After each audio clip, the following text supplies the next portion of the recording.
consumer, you have all right to product information, right to fair pricing, right to return goods, right to product labeling, right to fair dealings, and a lot more. Well then, have you heard about the new media channel? ConsumerHallaTV.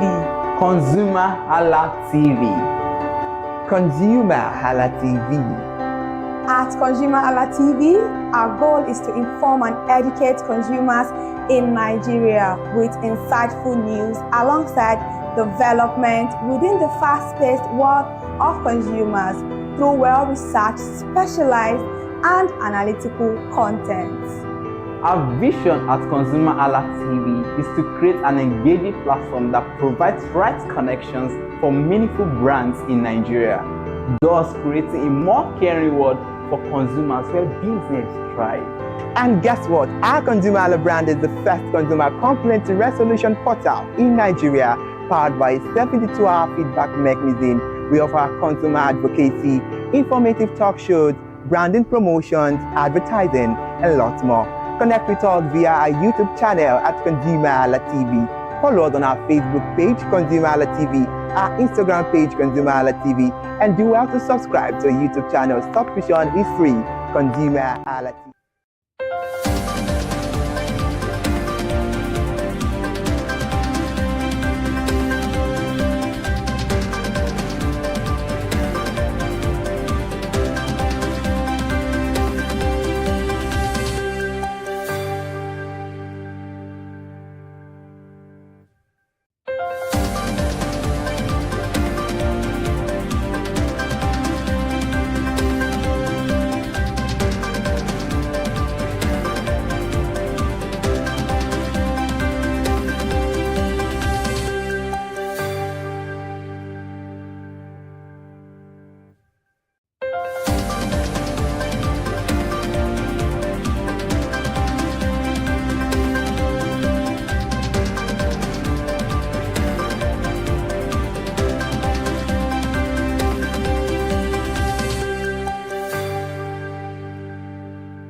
Thank you for joining us on the news this morning. I am Iri Ayomikunleke and welcome to ConsumerHallaTV News at 8. To the headlines, Petron urges the federal government to invest oil price gains in gas infrastructure to increase electricity imports from Nigeria. Boat Uber drivers begin 3-day strike in Lagos State.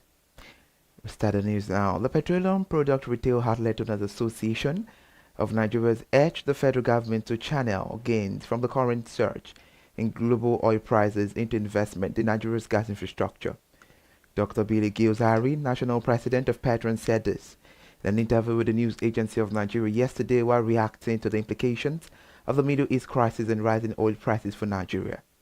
The remark comes amid renewed tensions in the Middle East, where the ongoing war involving Iran and the combined forces of Israel alongside the United States has disrupted the global energy supply and pushed the crude oil prices higher in the international market. To the foreign scene, where Togo has expressed its interest in increasing the electricity import from Nigeria through the Niger Delta Power Holding Company as it seeks to meet the rise in domestic power. The Managing Director of the Niger Delta Power Holding Company, Jennifer Digije, disclosed this in a statement yesterday after hosting officials from Togo National Electricity Utility for discussions on expanding the existing power supply corporation. The visiting delegation from the company Energy Electrique de Togo was led by its Director General Debo Kamba Barando, who said the country currently purchases about 75 megawatt per hour of electricity from the Nigerian company under a bilateral power supply arrangement. Away from that report, in Lagos State, the Amalgamated Union of App-Based Transporters of Nigeria Lagos State chapter has announced a 3-day strike which started yesterday, citing poor working conditions and unsustainable fares. The Union Public Relations Officer, Mr. Stephen Inwidoye, made the announcement during a news conference in Lagos State yesterday. Meanwhile, the News Agency of Nigeria reports that app-based drivers have raised concerns about economic challenges affecting their work on platforms such as Bolt, Uber, InDrive, and LagRide. The official statement says drivers operating on platforms such as Uber, Bolt, InDrive, and LagRide face rising operational costs, including high fuel prices, vehicle maintenance, inflation, and daily living expenses. And right now, the federal government of Nigeria and the International Labour Organization have reaffirmed their commitment to deepen collaboration to promote decent work, social justice, and effective labor governance in the country. The Permanent Secretary of the Federal Ministry of Labor and Employment, Mr. Saliu Usman, made the announcement during a coordination meeting between the ministry and the ILO held in Abuja, as this was contained in a statement issued yesterday by the Ministry Head of Press and Public Relations, Anna Daniel. However, the ILO is specialized United Nations agency founded in 1919, dedicated to promote social justice and internationally recognized human and labor rights. Let's move to Ekiti, where we're talking health workers at the Federal Teaching Hospital Ekiti State have congratulated the newly appointed Chief Medical Director of the tertiary facility, Prof. Kolawole Ogundipe, on his appointment by President Bola Ahmed Tinubu. The Joint Health Sector Union's chairman of FEDHI or J or Ladiji and the Secretary Joel Akiola said the appointment was a testament to Mr. Ogundipe's capacity and capability, expressing confidence that he would take the facility to greater height. President Bola Ahmed Tinubu last week approved the appointment of Mr. Ogundipe, consultant in plastic and reconstructive surgery and former Chief Medical Director of Afe Babalola University Multi-System Hospital, as the CMD of FETHI. Mr. Oladiji and Mr. Rakiola, in a statement made available in Advocacy yesterday, titled "The Congratulatory Message to Prof. Kolawole Ogundipe," urged the new CMD to make the tertiary health facility a destination for quality and healthcare delivery. Away from Ekiti State, the Socio-Economic Right and Accountability Project has urged President Bola Ahmed Tinubu to order an investigation into the alleged spending of about 5.9 billion on the rebranding of the Nigerian National Petroleum Corporation into the Nigeria National Petroleum Company Limited. The organization called on President Bola Ahmed Tinubu to direct the Attorney General of the Federation and Minister of Justice Lateef Fagbemi alongside the anti-corruption agencies to investigate the expenditure. In an open letter dated the 14th of March and signed by Serap Deputy Director Mr. Kolawole Oluwadare, the group said there should be full transparency regarding the reported spending. The statement says, and I quote, Serap urges you to order to direct the Attorney General of the Federation and Minister of Justice Mr. Lateef Fagbemi and the appropriate anti-corruption agencies to promptly investigate the alleged expenditure of about 5.9 billion reportedly spent on the rebranding of the LNPC to the Nigerian National Petroleum Company Limited. Away from that, now the Nigeria Labour Congress, NLC, has demanded urgent intervention from the federal government to cushion the effects of a recent spike in petrol prices, calling for a cost of living allowance, a wage award for workers, tax relief, an immediate step to revive the country public refineries. The Labour Centre says the sharp rise in fuel prices now selling between 1,170 naira and 1,300 naira per litre has worsened the economic hardship facing Nigerian workers and citizens, warning that the need severe social unrest if urgent measures are not taken. The NLC also accused the government of leaving Nigerians at the mercy of the volatile global oil prices triggered by the escalating middle-fast crisis, noting that the situation has exposed the fragility of Nigeria's downstream petroleum sector and deepened the suffering of workers and their families nationwide.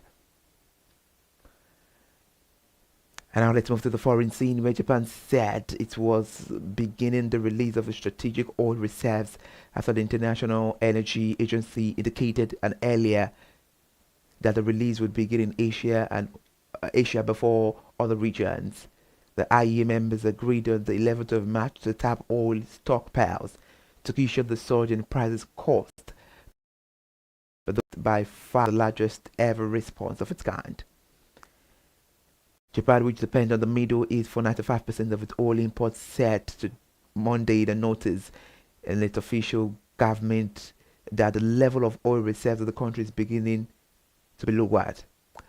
Moreover, the issuance of the notice compels managers of oil reserves to release part of their stockpile to meet the new standard.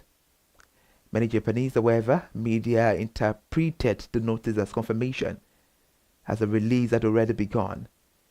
Moreover, Minoru Kiara, top spokesman for the government, said Monday the country would release 15 days worth of private sector petroleum reserves.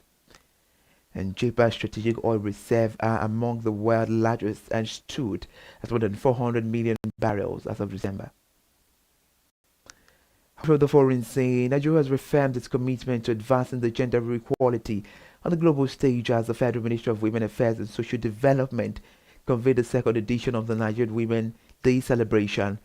The celebration was held during the 70th session of the United Nations Commission on the status of women in New York. The event was organized under the leadership of Minister of Women Affairs and Social Development Iman Suleiman Ibrahim, brought together global leaders, diplomats, civil society groups and members of the Nigerian diaspora for dialogue and policy discussions. Among those in attendance was the Deputy Secretary General of the UN, Amina J. Mohammed, alongside ministers, gender advocate, entrepreneur and artist. The gathering themed 31 years of progress, resilience, impact and renewed hope, highlighted Nigeria's effort to promote gender equality and women's empowerment while reinforcing the administration's focus on right, family resilience and inclusive development.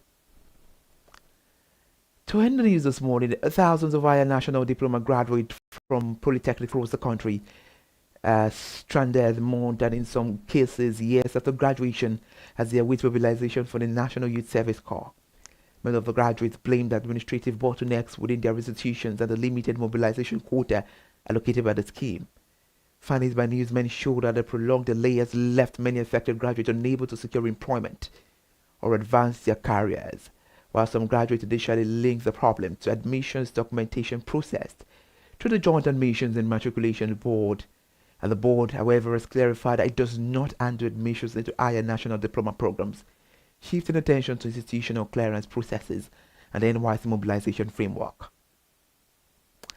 That's a wrap on the news. Thank you for joining us. I am Ire Ayomikunleke. Follow us on all our social media platforms.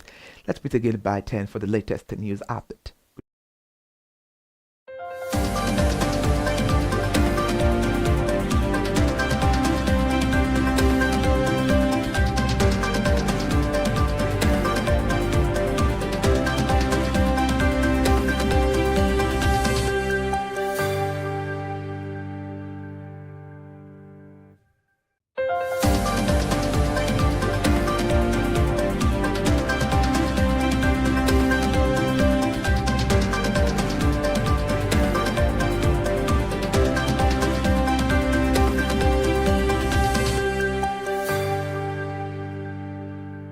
Hi people, my name is Mo Fakorede and I am a filmmaker and a film director, and you're watching ConsumerHalla TV.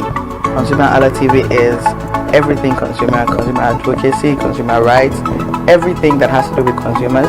On this TV, you'll watch, you'll learn, you'll be educated, and you'll be entertained. Keep watching ConsumerHalla TV. My name is Olubukola Ozone, a photographer and a social media enthusiast. You're watching ConsumerHalla TV. It's a consumer advocacy TV. If you have a problem, anything, any consumer related problem, just holla at them, just like their name implies, and they're going to get it sorted for you. Keep watching, stay tuned. Thank you very much. Hi guys, my name is Joba Jalabi.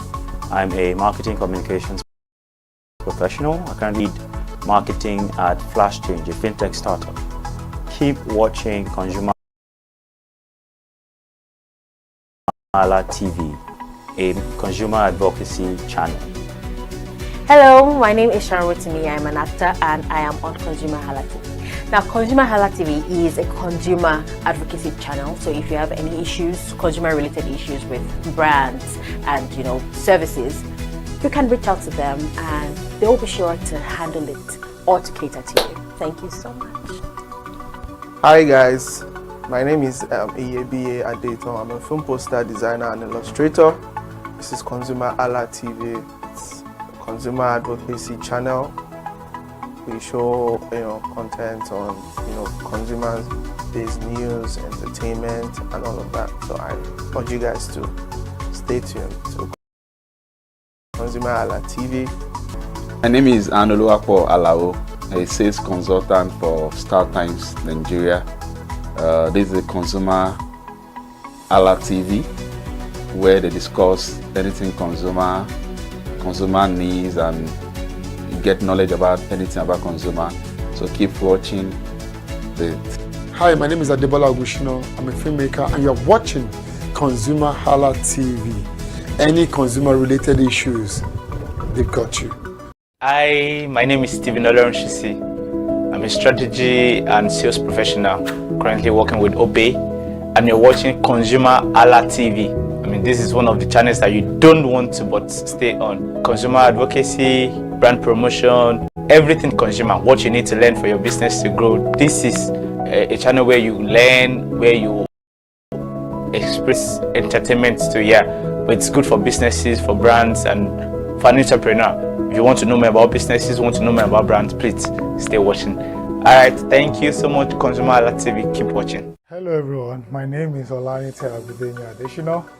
I'm the lead principal partner at Holland Tech, and I'm a core artificial intelligence researcher.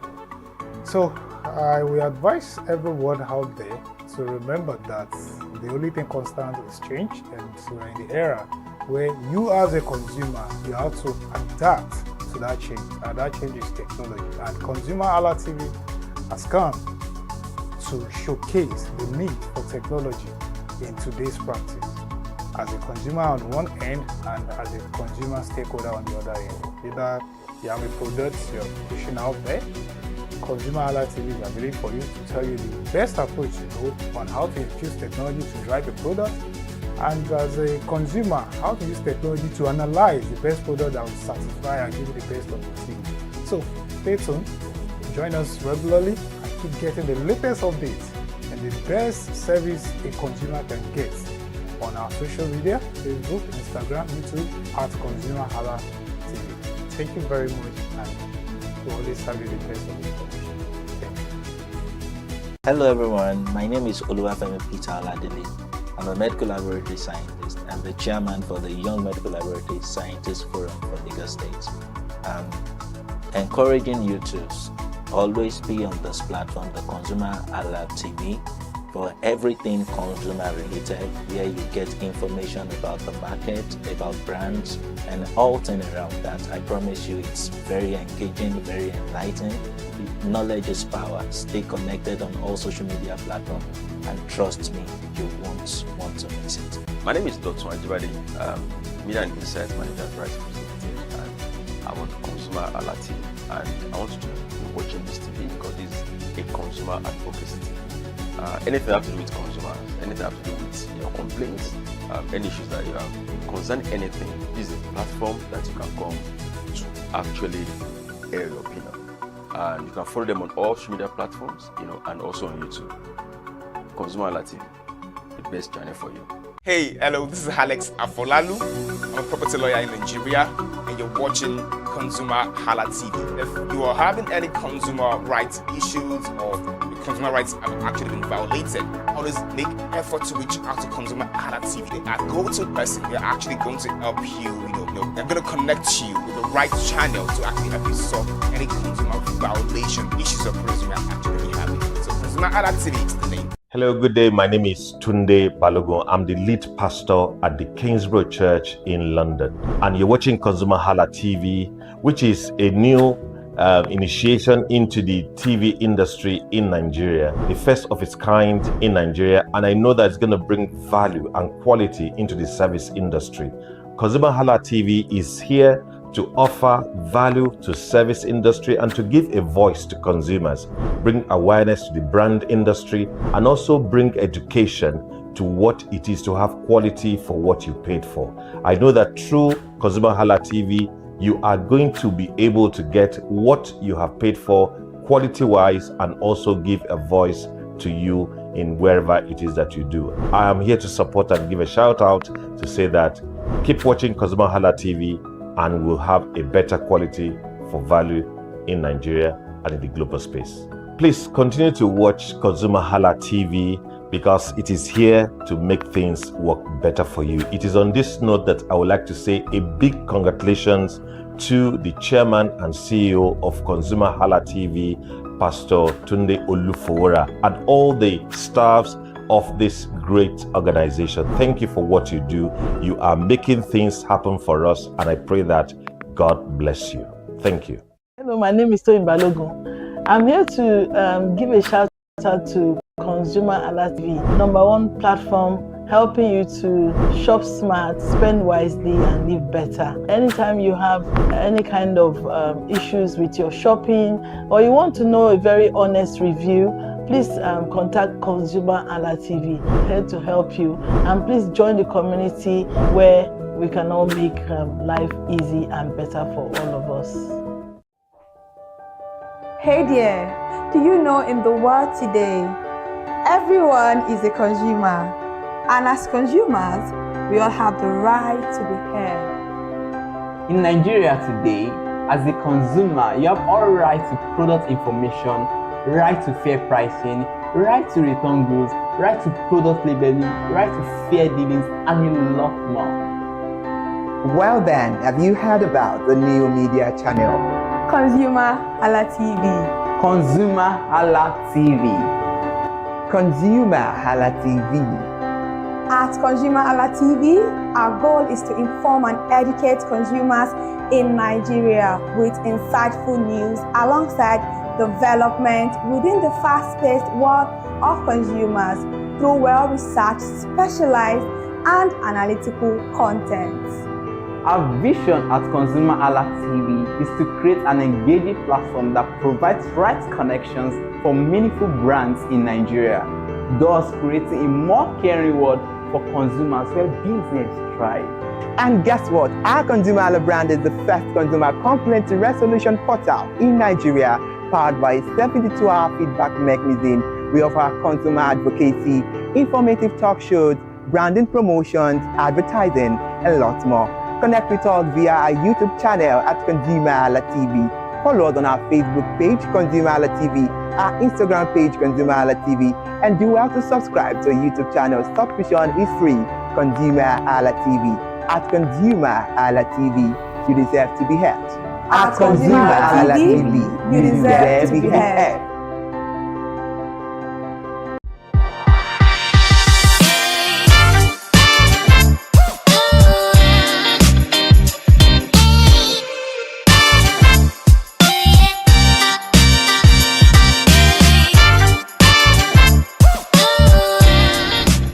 Hello consumers, welcome to another episode of Market Today on ConsumerHalla TV. Today we are back at another bustling market in the heart of Lagos, and it is the Egbeda Night Market. As we all know, Market Today is a program where we ask about the current prices of food items and every other commodity that constitutes the consumer's daily buy. And today we are at Egbeda Night Market. This is a market that serves the people of Egbeda, and it runs from 2 p.m. to 10 p.m. daily. Now in this market, what we are looking at today is food items and meat and soup ingredients. That is what we'll be checking out today. My name is Woke Peace, and this is me on Market Today for ConsumerHalla TV. Come with me, let's go explore, guys.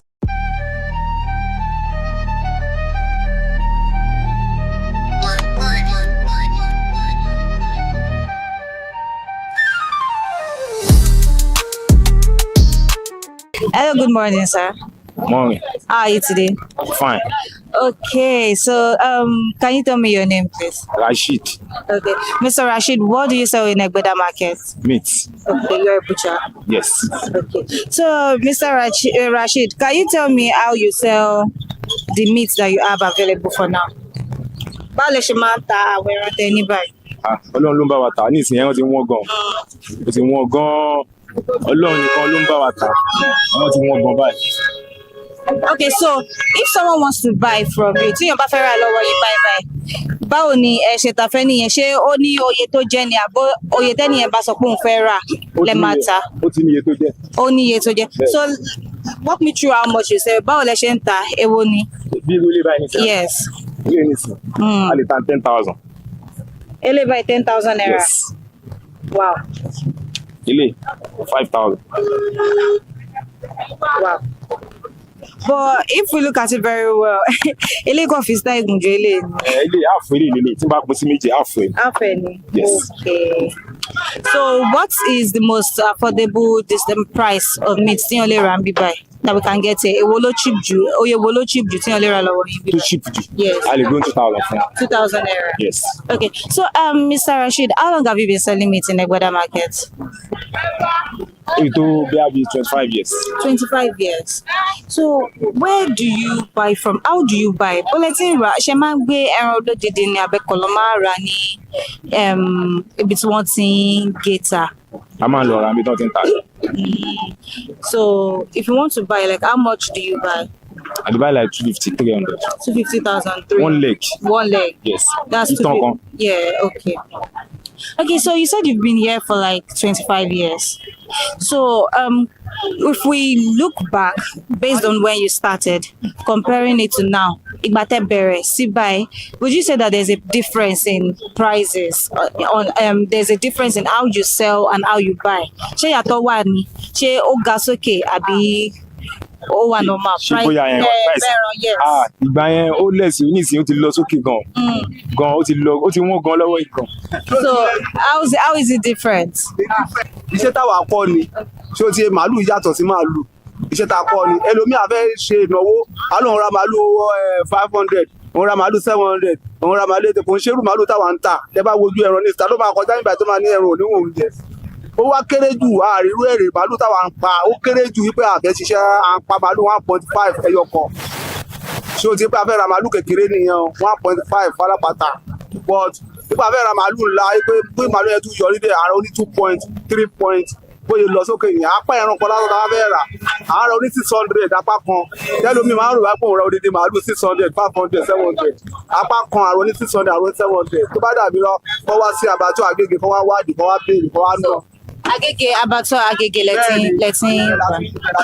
So ọba kọ̀ ọ̀dẹ ẹran ọmọ àrò àgbà pé àwọn adájẹ́ kí ẹran wọn kò ń ṣàwà àtọ̀hún lẹ́rán ti wọ́n nígbà tá a bẹ̀rẹ̀ iṣẹ́ àti nígbà tí màá bẹ̀rẹ̀ iṣẹ́ mo bẹ̀rẹ̀ iṣẹ́ ní 1991 fún 92 èlò lára apẹ ẹran tó bá lọ ra apẹ ẹran 40,000 wà ń gbà ẹ̀ àjẹkó yẹ pé wọn ló máa ta ó ti gbórí jù a lè tà bọ́ ní ìsìn àti ra apẹ ẹran 500,000 apẹ ẹran kan ṣo tẹ́ pé à ń rà ní ìsìn níbo là ń bá a lọ kí lábẹ́ jẹ àbọ̀ àádọ́gbọ̀n mánéjà ara wa nìbò yóò wá pé gbogbo ẹ̀ wà ní òkè nìsín ẹnì kan ṣo ló tajà láàrin ọjà nìsín ẹ wo ọbẹ̀ ẹran tó tà ṣé kò yẹ kó ti tà tó láti látàárọ̀ ẹ wo owó káńtà bó ṣe lọ kò sí ẹni tí kò sọ́jà gbogbo ẹ̀ pọ̀ ti ẹ̀wọ̀n ní àti ẹ̀wọ̀n tá à ń lọ kọ́ ló ń ṣàánú wa o.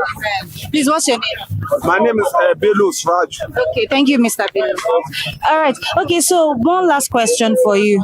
Would you say what season will you specifically say that you make more sales? Irú time wo lẹ máa ń rò pé ẹ máa ń tajà jù bí a ṣe Christmas, ṣe Easter, ṣe Ramadan àbí ṣó ní time kan? Is there a specific season that you make sales? Ìgbà kan nìyẹn kò sí ọjà bẹ́ẹ̀ mọ́ nísìnyí. Ìyá àgbẹ́kẹ̀lé kò sí ọjà mọ́ lọ́wọ́ ẹ̀ rárá. Kò sọ́jà ọdún lọ́wọ́ ìmọ̀ lọ́kì là ń jẹ. Ìjọ tí yóò expect gan ọjà níyà. Kò sọ́jà ọdún lọ́wọ́ ẹ̀ rárá. All right, thank you so much for your time. Okay.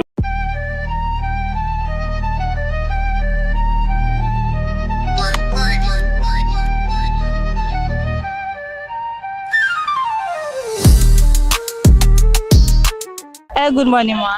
Good morning, ẹ káàárọ̀ o gbogbo ọmọ Nàìjíríà. Ẹ káàárọ̀, ma. Oh, how are you today? I'm okay, I'm fine. Okay. All right, ma. So, can you tell me your name? My name is Ìyáàfin Sherifat Ajiteru Tayo. Okay. Ìyáàfin Sherifat, what do you sell in Egbeda market? I sell catfish. Lábẹ́ aláṣẹ Tawakalitu Animal Sound. Mama gbogbo wa wà nílé epo lórí gbogbo ẹlẹ́ja worldwide. All right, ma. So how do you sell the catfish? The catfish, if I buy it by kilo, I'm going and selling it here by one by one. Okay. If you need 2, I will sell 2. If you need 3, I will sell 3. Okay. I calculate the one where I buy, so I will divide it. I know how to sell it to steal my gain and to return the money. Yes. Okay. So I get. So if I wanted to buy one now, how much will you sell it for me?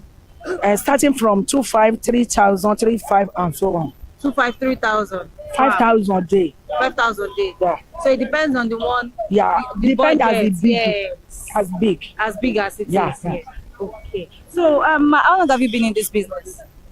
In the past 30 years. Wow. And how has it been for you? Would you say that when you started, the prices compared to now? No. Do you think it is stable now? Can't. As I start, there is no agree that time. We are going to Ifon, but agree, go buy market that time. But now, you are buying it any compound. All the boys that get work can do fish. Say, mommy, we are going to the compound, go buy by kilo now. So how many is in a kilo? Kilo is now 2008, 2007. 2007. By kilo. But by kilo. Yeah. So on a one can be 1 kilo. One can pass 1 kilo. 2 can be 1 kilo. So on a typical day, how many kilo do you buy? I can buy 45 kg in a day. I can sell it finish. If you not finish, I will join another like 20 kg tomorrow. So ma, during the festive period, during Christmas, and now that the Ramadan season has also started, then when the Muslims break their fast, Odumawa. Okay. So yes, during that period, would you say you make more sales? Will you say that the prices will change by that time? We can buy more because and no money for town. People no buy markets. Before, if you do prayer for Asam finish, you can sell before. But now, if you sit down, anything after 8, no market again. Not like before again. Yeah. Oh, okay, ma. So will you say that you have customers, returning customers? I want to every time. I have customers like pepper soup, barbecue. I have customers like that. If you want to sell to them, do you also sell it at the same rate? No.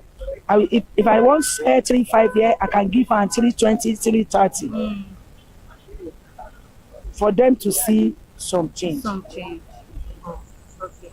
All right, ma. So aside the the farmers that you buy from, is there any markets that you also buy from in this Lagos? No. Major markets. You only buy from the farmers, right? I'm buy from pharmacy. Okay. I'm not buy for supplier. Okay.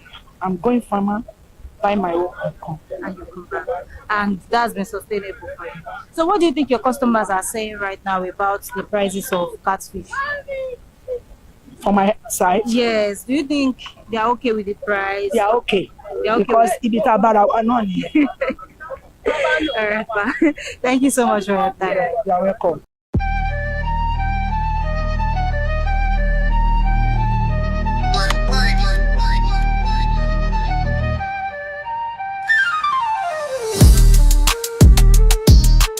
Hello, good morning, sir. Yeah, good morning. How are you today? I did. Okay. So, sir, what is your name? Cousin.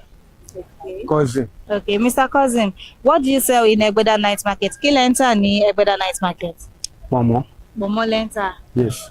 But this pomo different from the normal pomo tamo. This one's the white one. This is the white pomo. Yes. Okay. So, how do you sell the white pomo? Báwo lẹ ṣe máa ń tà? Nísìnyí ó ti wọ́n sìn kò wọ́n báyìí tẹ́lẹ̀ bẹ́ẹ̀ tí ó ti wọ́n sìn ó ti wọ́n láti 1,000 naira ló ti bẹ̀rẹ̀ lọ sókè. Lọ sókè. So where do you get this pomo from? Bọ́lẹ̀ tí máa ń rà. Abattoir bí báyìí Ayége Abattoir. Okay. So ẹ lọ bẹ̀ ṣé ẹ máa ń gbé ní báwo lẹ ṣe máa ń rà tẹ́ bá débẹ̀? How do you buy when you get to? A máa ń rà lọ́wọ́ àwọn tó bá ti pa màálù a máa rà lọ́dọ̀ wọn a máa ń rà ó máa ń pọ̀. Bí eléèlò lẹ máa ń rà ìnídé? Tẹ́lẹ̀ kò wọ́n ọbẹ̀ ní ìṣó tí wọ́n gan tí wọ́n gan sa máa ń gbà mí ọjà tá a máa rà ó máa ń lé 1 million sí bẹ́ẹ̀ tẹ́lẹ̀ bóyá tá a bá ní bí 150 200,000 a máa rà bẹ́ẹ̀ ní ìsìn ló ti wọ́n. So ìgbà tẹ́ ń sọ tẹ́ bá ń sọ pé tẹ́lẹ̀ now because you are referring to the past that it wasn't that expensive in the past. Yes. So tá a bá ń sọ tẹ́lẹ̀ yẹn ti bá bí ọdún mélòó sẹ́yìn là ń sọ àbí oṣù mélòó? Ìgbà tí Jonathan wà ń bẹ̀ yẹn kò ship dáadáa. Kò ship dáadáa. Ìgbà tí nígbà yẹn nígbà bá ní 200,000 máa rajà tó pọ̀ máa rajà tó pọ̀ ẹ mọ̀ pé fún ẹ ò wọ́n gbà yẹn ìgbà tí fún ẹ wọn náà ní gbogbo nǹkan wọn irú àwọn màálù yìí ń sìn tó ń tà ní 2 million 1 million plus ń sìn tẹ́lẹ̀ àwọn màálù gbà tí mi bẹ̀rẹ̀ iṣẹ́ yìí o wọ́n máa ra màálù 20,000 15,000 30,000 lóòdò 50,000 màálù ńlá tèmi kọ́kọ́ débi iṣẹ́ ni mo mí o ẹ̀rọ bá tó ya nísìn millions ní màálù millions. So let me ask you, when did you start this business? Ìgbà wo lẹ bẹ̀rẹ̀ iṣẹ́? Mo bẹ̀rẹ̀ more than 30 years now. Wow. More than 30 years. Òun dẹ̀ lẹ ti ṣe iṣẹ́ iná lẹ̀ ti ṣe láti gbà yín. Okay. So these ones that you have here, ṣé ẹ gé sílẹ̀ fún yàn ní àbí ẹ gé kẹta? Àwọn olóúnjẹ ló ní ilé yà ń gbé fáwọn olóúnjẹ tó máa fi ta oúnjẹ. Okay, so báwo lẹ ṣe ta? Irú àwọn olóúnjẹ 200 naira jẹ́ ẹ̀kọ́ kan báyìí. 200 naira jù báyìí. A máa wá kà fún wọn, àwọn náà máa gé ní 200. So what is the cheapest price of pomo that somebody can get from you? Start to 1,000 naira. 1,000 naira. Ló ti bẹ̀rẹ̀. Ló ti bẹ̀rẹ̀. Just up. Irú àwọn cow leg ń sìn, cow leg ńlá 10,000 12,000 naira. All right, so Mr. Kazeem, what do your customers say when they buy from you? Ṣé wọ́n complain pé ó wọ́n ni àbí? Nígbà àtàkọ́ tí wọ́n kọ́kọ́ rí báyìí náà tí wọ́n kọ́kọ́ yọ sọ́sídì yẹn àwọn olóúnjẹ náà ń complain ó ṣàjèjì lára àwọn èèyàn wọn ìwọ̀n ń pariwo díẹ̀ ń sìn ó ti mọ́ wọn lára torí tẹ́lẹ̀ náà before 50 naira 100 naira la máa ń gé pọ̀mọ́ 50 naira 100 naira la máa ń gé but now àgbègbè náà ní by lot la máa fi gé ní 100 naira 200 naira la ń gé sí ẹran náà bẹ̀rẹ̀ sí 200 naira 500 naira ló ń gé ẹran. All right, thank you so much for your time. Okay, thank you.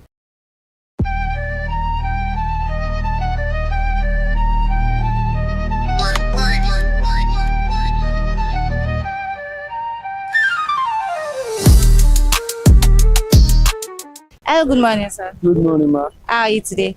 Fine, ma. Okay, so can you tell me your name? Maruf.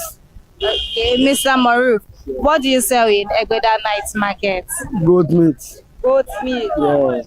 Okay, Mr. Maruf, let's talk about the goat meat that you sell. How do you sell this meat? Báwo lẹ ṣe máa ń tà? Ó ní ìdẹ́ bá fẹ́ ní bẹ́ẹ̀ fún 2,000 bẹ́ẹ̀ fẹ́ jù bẹ́ẹ̀ lọ. A máa tà fún yín.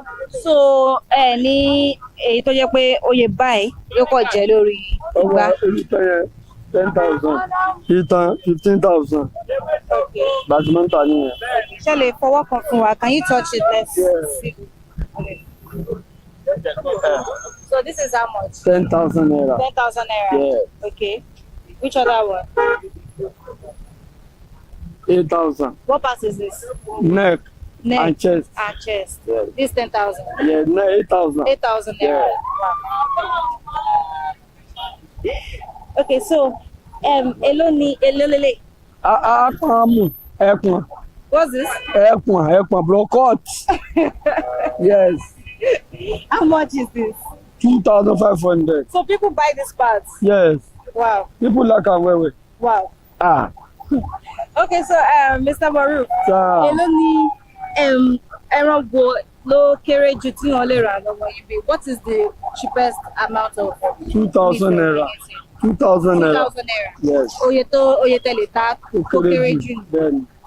So how long have you been in this business? How long have you been in this market? We get 100,000. Huh? 100,000. How long àtìgbà wo lẹ ti wà níbi tẹ́ ti ń ṣe? Tí mo ti ń ṣe. Ó ti tó 35 years yo. 35 years. Yes. Wow. So do you buy a single goat àbí ẹ máa ń pìtà? Mo máa ra sí. Ẹ máa rà. So how much is it? Bí 120, 150. 120, 150. Where do you buy from? Alaba. Alaba. Do you have like a major supplier or ẹ̀kọ́ lọ bẹ̀ ẹ̀kọ́ lọ rà lọ́wọ́ ẹni tẹ́ bá rí? A kàn lọ bí alọ́ wa náà. Ẹ bá ti débẹ̀ èyí tẹ́ bá like. Bẹ́ẹ̀ni, màmá bára. Bẹ́ẹ̀ni. So you buy 120,000, 150,000. So do you have customers that always buy from you? Àwọn èèyàn tó máa bá yín rà every time. Ọ̀nà wọ́n ti tè. Kí ló tó fi máa bá yín rà? Torí pọ́ dáa ni. Okay, so Mr. Moru, let's talk about where you started selling. Bate Persini, Sajai, compared to now. Would you say that the prices have changed or the prices are stable right now? Ó ti change tó pọ̀. Nígbà táwa bẹ̀rẹ̀, pẹ̀lú ogúnfẹ́ ọkọjá 2,000. Ó ti di 120, 150 báyìí. So are your customers complaining about the price? Wọ́n complain bẹ̀rẹ̀ wọ́n bá wa fìfẹ́ rà. Torí pọ́ wọ́n dẹ̀ ń bá wa rà wọ́n bá wa rà. Okay. So is there a particular season where you sell most? Ṣó nígbà tẹ́ máa ń tà Kò ní gbà o. Gbogbo gbà ni. Okay. So why do you choose to sell in Egbeda night market? Sorry, I'm questions any Egbeda night market in Dubai. So why don't we get Egbeda night market? Let's in Sajai. Mi ta ti wà látàárọ̀ ọjọ́ ni. All right. Thank you so much for your time.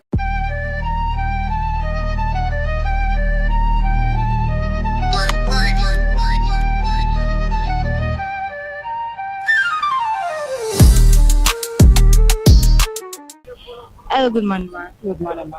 How are you today? I'm fine. Okay. Can you tell me your name? My name is Chika Esther. Okay. Mrs. Chika. Yes. Okay. What do you sell in Egbeda night market? Sell egusi ogbono. That's soup ingredients. Yeah. Egusi ogbono, stockfish, crayfish, oil, pepper, Hausa leaf, curry leaf, and efiri and other things. Okay. So let's talk about the prices. How you sell them basically. How do you sell? Let's come to stockfish. Okay. Like all this. All these ones. We bought it. I bought it 2,000. I said 2 or 2, 3 or. Yeah. Like this one. Bought 1,000. I said 1, 2. Depends. Some 1. So I see that you have Advocacy. How much is the Rika of Advocacy? The Rika of Advocacy, I sold it 2,000 or 1,800. Depends. Yes, and it's now rising up. It's already cost. Yes. So I see that you have dry fish over here. I have dry fish, something like this one. What are the types? Blackfish, call it blackfish. Okay. This one is bonga. Okay. Igbo bonga. So I bought this one 400. I sold 500. Okay. This one 400. I sold 500. So not too much high price. Yeah. Okay. So Ma, how long have you been in this business? I belong. Yes, years pass. Let's say something like 10, 15 years now. Wow. Yes. So and where do you buy from? Do you buy everything in the same place, or you buy from different suppliers? I used to buy in Oyibo. No, when Oyibo is Oyibo. Now price of motor, everything is cost. Yeah. So we now locate Yanoba. So that's where we are buying now. Yes. So do you have a specific person you buy from in that place, or? There is some people that will not call customer. Yeah. So that when customer did not come, you can buy to another person. Yes. All right, ma. So then, is there a particular season where you sell most? You know, maybe like Christmas, maybe like the Ramadan period, this Lent period. Yes. So do you sell better during that time than regular days? Yes, like a December period. We used to sell enough. From morning to night, you sell. People will be buying, cooking food of December period. Everybody was rejoicing. I sell a lot. Yeah. But this Ramadan period, my dear, I will tell you the truth. We don't sell market as we used to sell before. Yes, we just be managing. Yes. Okay. So let's talk about, you mentioned that you've been here for like 10, 15 years. Yes. So if we look at that time frame, let's compare the prices from that time to this period. Would you say that the prices is more stable, or do you think it has gone higher? Has it changed? It's not more stable. That time and now is different. That time is cheap. Yeah, are you getting me? Yeah. Yes, you can buy something of 2,000. You will sell and get more than that. Nearly to that amount. Yes. But now, before you get that amount, half of that amount, now there is you will be preaching to customer. Come and buy, please. Buy from me. It's good. It's that. So they will consider and buy. But that time, when they saw it, they will just buy it. So there is different. Yes. That time is cheap and now it's cost. Yes. So you also mentioned that you sell vegetables. You have uziza, you have efiri, curry leaves. So how do you sell? Do you also buy in Oyibo market? Yes, I used to buy in Oyibo or Yanoba. Like this one now is 100 naira. Okay. So you said it's 100 naira. Okay. We used to buy heads. So when you buy head, you can buy 500, you can buy 1,000. Use That's your hand. per head. Yeah, no, in bulk. In bulk, yeah. Yes, about head. Let's call it head. Bulk, Yeah. So when you use our hand and tie it, so you say 100 naira. We used to pay us. But all this store fish doesn't pay us. We see that we used to get small gun and pay for the gram. Thank you so much for your time. Thank you.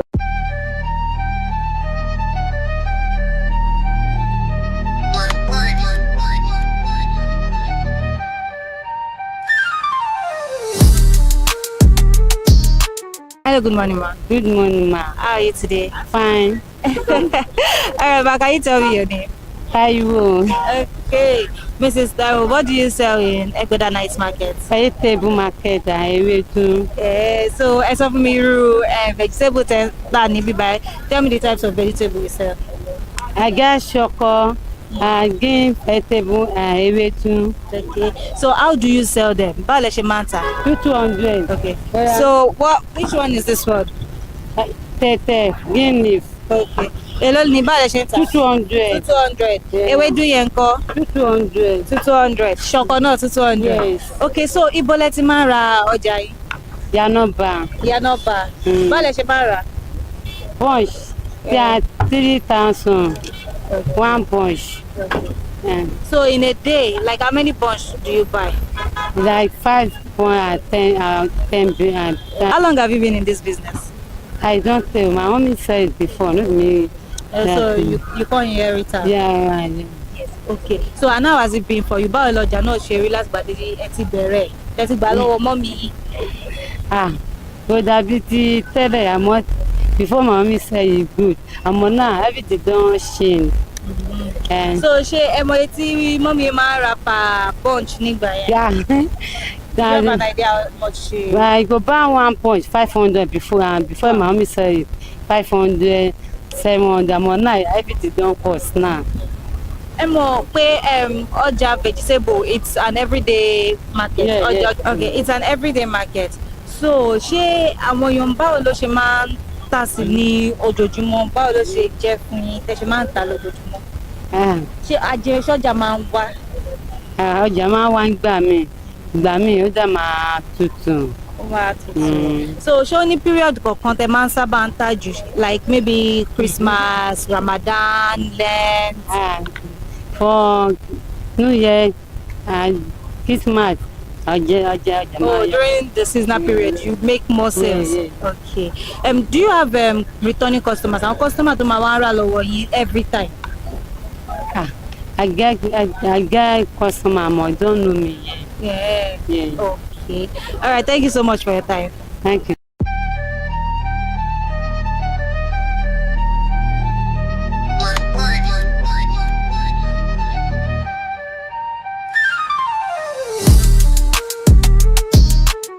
Hello, good morning, ma. Good morning, sister. How are you today? I'm fine. Okay, so ma, can you tell me your name? My name is Mrs. Precious. Mrs. Precious, what do you sell in Egbeda Market? No. Okay. So Mrs. Precious, how do you sell the pomo you have on sale right now? This one is 500 now. 700. 250. That big one is 1,200. So you're saying that the lowest amount of pomo you can get right now is 200. Okay. So Mrs. Precious, how long have you been in this business? Like 7 years ago. 7 years ago. And have you been in Egbeda Market since? No. I'm selling at Skates before. Okay. So, okay, ma, so just walk me through the process of how you buy this thing. Where do you buy from? I'm helping people selling it because they pay money daily. Like now, they're paying 2,000 2,500. Like if you sell all this? No. Okay. Any thing you sell, maybe you sell like 70, 80, you pay you. Even I thought we are not selling more than that, like 30,000. I should pay this a day money. She pay give it 2,500 a day. So if you want to give us market, she can give us like every day, like 100, 150 every day. When you sell it to you pay. Either you are not selling it, you pay 2,500. Yes. Wow. So, and how has it been sustainable for you? I just to manage myself. I will do competition like I do now. I will do like 1,000 a day. Just the menu change, then I will manage it. But if you want to, like, I'll carry it at the she's the woman to give me money, transport money. Then I will call all these buyers. She's the one she will pay. She will pay. So the only money you are getting paid for is for selling the company. Okay. So where do you buy from? Where does the woman buy from? She's buying that about your that should be about your gig. Okay. So you said you've been doing this business for like 7 years. So how would you say that the prices has been? Has it changed? Do you think the pomo business is stable? Has the prices been stable? It's not stable. That's 7 years ago. I'm talking. That time, if they cost like this 200 naira, that time they sell it 50 naira. Because I have two panshara, two sweet. That time I'm selling at gate. I will put another panshara, that big one. I will put it there. That should 50 naira. That time when you cut this one 50 naira, they will not buy itself. They will tell that this pomo is small. That time, like this one, 200 naira. That 1,000 is 500 naira. That a very big one. It's big more than that. This one, but now everything has changed. It's not. Wow, that is a lot. Okay. So, ma, do you have people that buy from you all the time? People that constantly buy from you? No. Okay, so every day you get new customers. Yes. It's before I have plenty customer. That 7 years ago, I have one man. That man is always buy like 40,000 naira every day, because she have restaurants and hotel. She will buy some, but now it's done. So you don't, okay. All right. So would you say that there's a certain season that you sell more, or like, because it's an everyday business, just But that time everything have changed. You can think maybe I will sell today, you cannot sell. The day that you are not focused that today market will come, it's only God to know. So how has the market been today? I just market is. So you just started selling today? Yes. Okay, I pray for more sales for you. All right, thank you so much for your time, man. Thank you.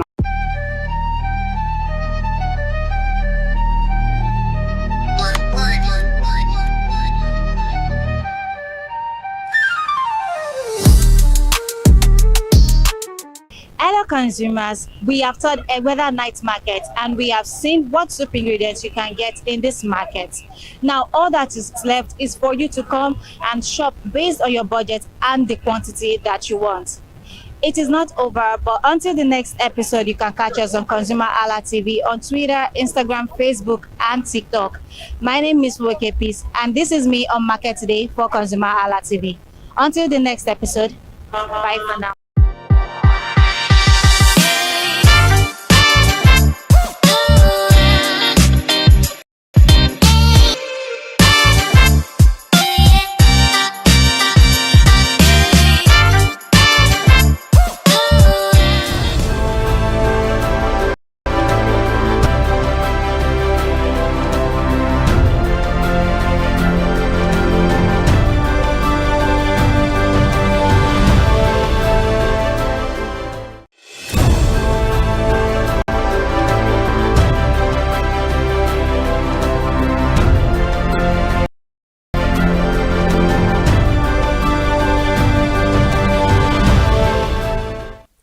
Good morning, Nigeria. Thank you so much for joining us on Perspective, the breakfast show on ConsumerHalla TV, where we talk about all pressing and burning issues making the rounds. I am Ire Ayo Mikule Eke, and today will be quite special because I'm not the only one on the conversation this morning. Kike, good morning. Good morning. All right. Now, thank you so much for joining us on the conversation. Happy New Month. Happy New Month. All right. Actually. Okay. I'm sure you're ready for the conversation. I am. This is my first time on Perspective. All right. Good Let's then. go. Let's kickstart. On today's edition of Perspective, we'll be Meto Decal a bit because we'll be looking into the crucial role of a medical laboratory scientist in the fight against the antimicrobial resistance. And the medical laboratory scientists are key players in fighting antimicrobial resistance, AMR, I beg your pardon. They use tests like microscopy, culture, and the susceptibility to test the identify pathogens, which are the bacterium, virus, or other microorganisms that can cause disease, and also to guide treatment and track the resistance patterns. This helps preserve the antibiotic effectiveness and protect the public health. Simple actions like seeking proper diagnosis and avoiding self-medication, which can make a big difference. And for more insight on the conversation this beautiful morning, we have Mr. Oluwafemi Peters Oladele, who will help us understand the importance of this conversation relating to our economy. It's a pleasure to have you, Mr. Peters. Thank you so much for joining us on the conversation. Thank you so much for having me. All right, then. You look dap. Thank you. All right, are you ready for the conversation? Definitely. All right, good. Now let's get into it. What are the most common misconceptions about AMR, and how can we address them in Nigeria? So, the biggest one would be the common knowledge, which we are driven by at the start of the word, which is that every ailment, every sickness is malaria or typhoid. Yeah. So this belief has driven us to everyone being physicians of their own. You'll see a mother who sees a child I have a headache, I feel hot, and just runs to the chemist, yeah. to not even the pharmacy. The chemist that we call in Nigeria. A chemist, just a roadside shop to get medication, anti-malaria, antibiotics, to just get them treated. And once they feel that, okay, this person, the fever is broken, no more headache, they stop the medication. And according to World Health Organization, it is funny to say that wellness is, or well-being is not just absence of disease. It's not just when you don't feel well. It's the complete and wholesome physical, mental, and social well-being. There are some people, they don't feel hot, they don't have fever, but then they are sick. They are mentally sick. So if you not say that, okay, it's only when you have fever that you're sick, it's a fallacy. So the major misconception is the fact that we do not understand that well-being or wellness is far beyond just absence of these symptoms. Okay. There are many diseases that might have the same symptom. Take, for example, the common cold. Yeah. Influence caused by maybe influenza, and also look at compare that with pneumonia, bacterial pneumonia. Yes. Though they do have the same catarrh, cough, and all that, but then if you use antibiotics for what you can just treat with by just resting, because your body makeup has its own war machineries that fight these things, which are the white blood cells. So sometimes what we just need is rest, but then everything is malaria, typhoid. So I believe that with this understanding that not everything needs treatment first, and the right way, how do you know that your the cause of your car's fault if you don't take it to a mechanic to diagnose it? Exactly.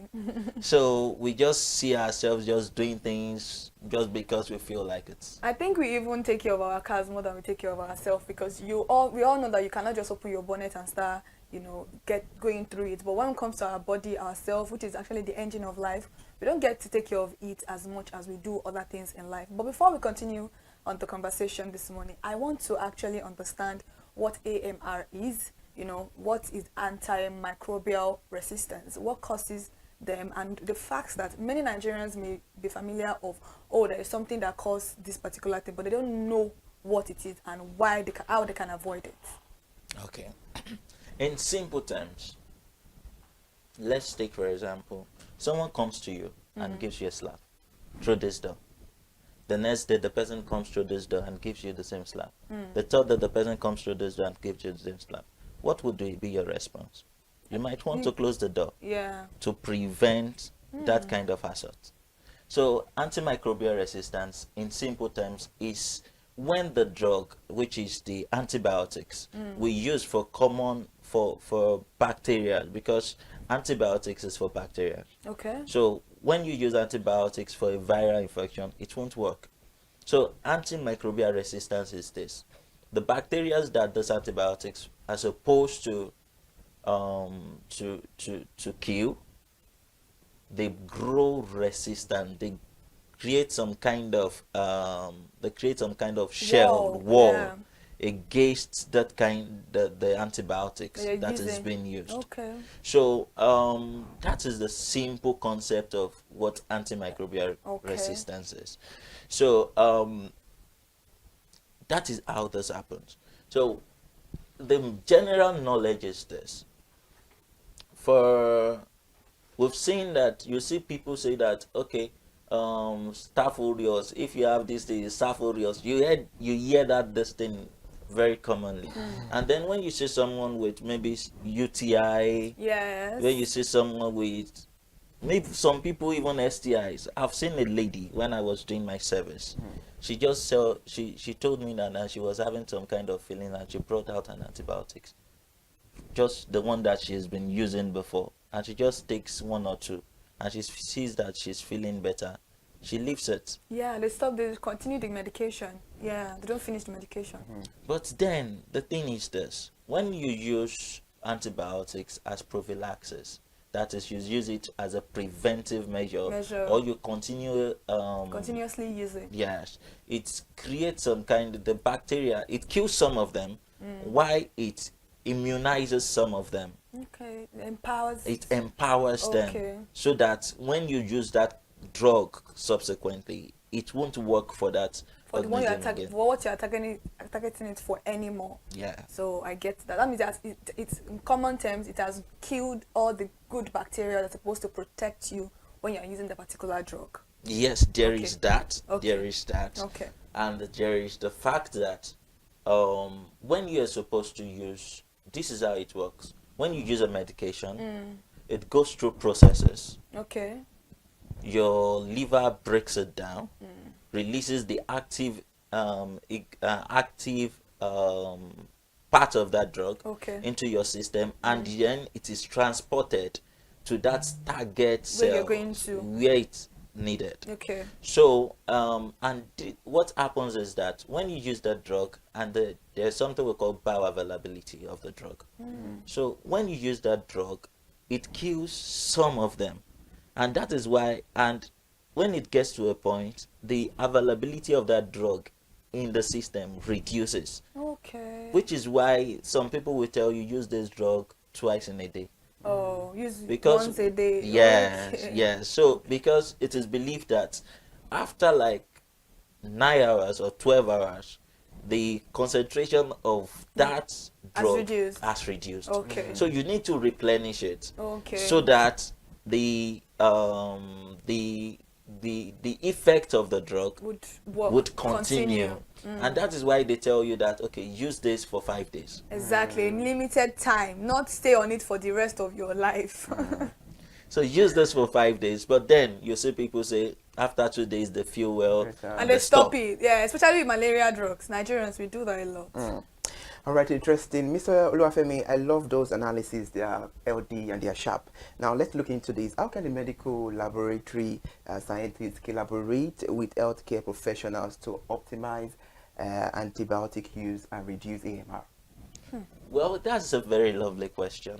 I think we are doing better now compared to some 10 years ago, because medical practice now is working towards even personalized medicine.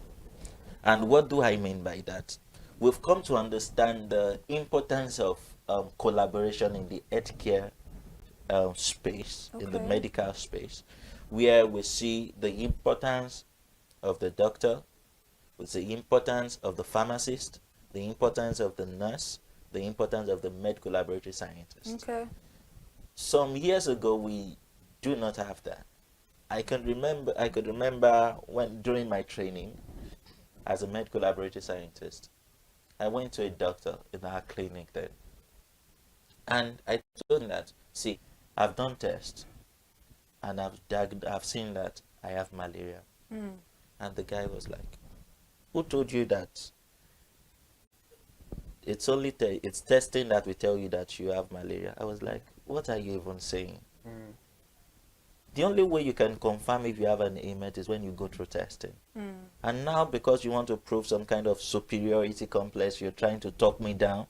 And at the end of that conversation, he was telling me that, do you know you can still go back and do medicine? I was like, that's even out of the point. But now we've come to understand the unique roles of each healthcare professional. So the role of the medical laboratory scientist is even beyond diagnosis. We even do surveillance. Because you cannot say that a drug is resistant except we tell you that it's resistant. Because in a climb like ours, 2 weeks ago, I was in a conference, a summit, Impact Africa Summit. And then they asked a question like, okay, how do you know the effectiveness of the drug and all that? And the first thing the physician said was that, see, the first thing that comes to mind when you talk about, when you see a drug not functioning, is that you've prescribed or you've used a fake drug. There's that. There's that. And there is drug resistance. So the first thing that comes to mind for a random physician who is not that deep is that maybe it's a fake drug. Let's try and get from another source. But then you cannot confirm that a drug is resistant if we have not told you that it's resistant. Because what we do in the lab is that we try to isolate the organism. We try to grow it in the lab. And then we test different drugs. We identify it that, okay, this is this, this is that. Then we try to test different drugs against that organism. And then we now track the one that is effective, the one that is not effective. We call it resistant drugs, and we now detect the ones that are sensitive. So you're saying that it's not only antibiotics that can be resistant to somebody. No. There can be other drugs also that can be resistant to somebody, because I think in the last 3 years, antibiotics has been the forefront of conversations for medical practitioners about resistance, about how they will do surgeries for people and then they will try to treat some infections with antibiotics, and it doesn't work anymore. All because of the fact that the people, Nigerians, we tend to use a lot of antibiotics. I don't know who is prescribing it for us, but any little thing we are going to, just like a UTI you mentioned, most ladies will tell you, I'll use Flagyl 400 and then I'm good to go. You didn't go to the hospital to know whether you can use it. You didn't even know whether you can take injection for it, because a lot of people think infection is stereotype alone to sexually transmitted disease, whereas you can get UTI as a lady in a different form, but they don't know. Maybe they are shy to talk about that with their doctors. Maybe they don't want to be judged, because most of them will be like, why would I go to the hospital to go and tell a male doctor or a female doctor that I have? They'll be like, oh, maybe I am loose. Those are conversations that medical practitioners need to actually have with different people. They need to bring out this awareness that there's some illness that is not even associated to STI, but many people don't know that. We are, according to maybe research or statistics, is common for women to actually have infection. Maybe because of where you are using your toilet, maybe the water you are using. The first time I got a UTI infection, it was the water in where I served in Ibadan. It was a well water that I used, and I noticed it, and I'm like, I've never, something that I've never noticed that before. I've never had a change in my body like that. So I called my father. Like, Dad, this is like, okay, go to the hospital. Somebody told me, a friend of mine told me to use Flagyl 400. I've never heard that Flagyl has 400 milligrams. I only know the Flagyl, and that Flagyl that we even use for stopping poo is not even a right medication for stopping poo. So I don't use it anymore. But if I tell my mom now that you don't use Flagyl, she'll be like, that's what they used to stop poo. There's a particular medication for poo, for you to stop your poo, for stooling. That's not it, but she doesn't listen. So I called my father. Was like, no, go to the hospital, go and check what's wrong, because I just explained my symptoms to my friend, my female friend, and she was like, no, just use Flagyl, that's it.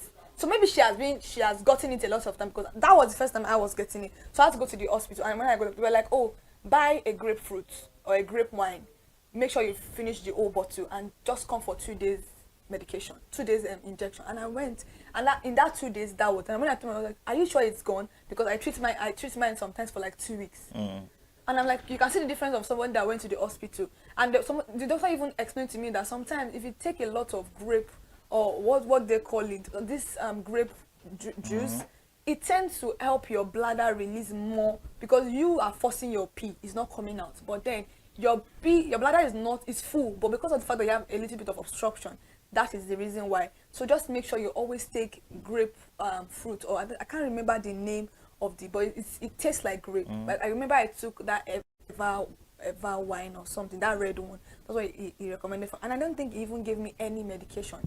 It was just those 2 days injections, and that was it. But for my friend, it was a different experience entirely. So it could be that for her now, maybe she's already getting that resistance that you are talking about. But how can you be on that Flagyl is very bitter. So I don't know how you're using it for a whole, and she's telling me 1 in the morning, 1 in the night. So you're telling me I'm going to use like 3 sachet for like because I'm treating something, no, that's not going to work for it. So that's why I'm very particular about. It's not just now. It's not now just about antibiotics. There are also other medications that you can actually develop resistance for.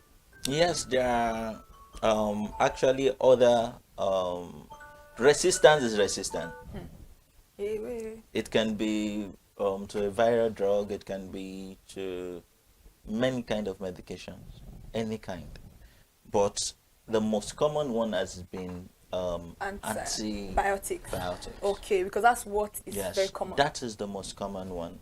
And people just believe that if it has worked the first time, it will work the second time, which is not entirely true.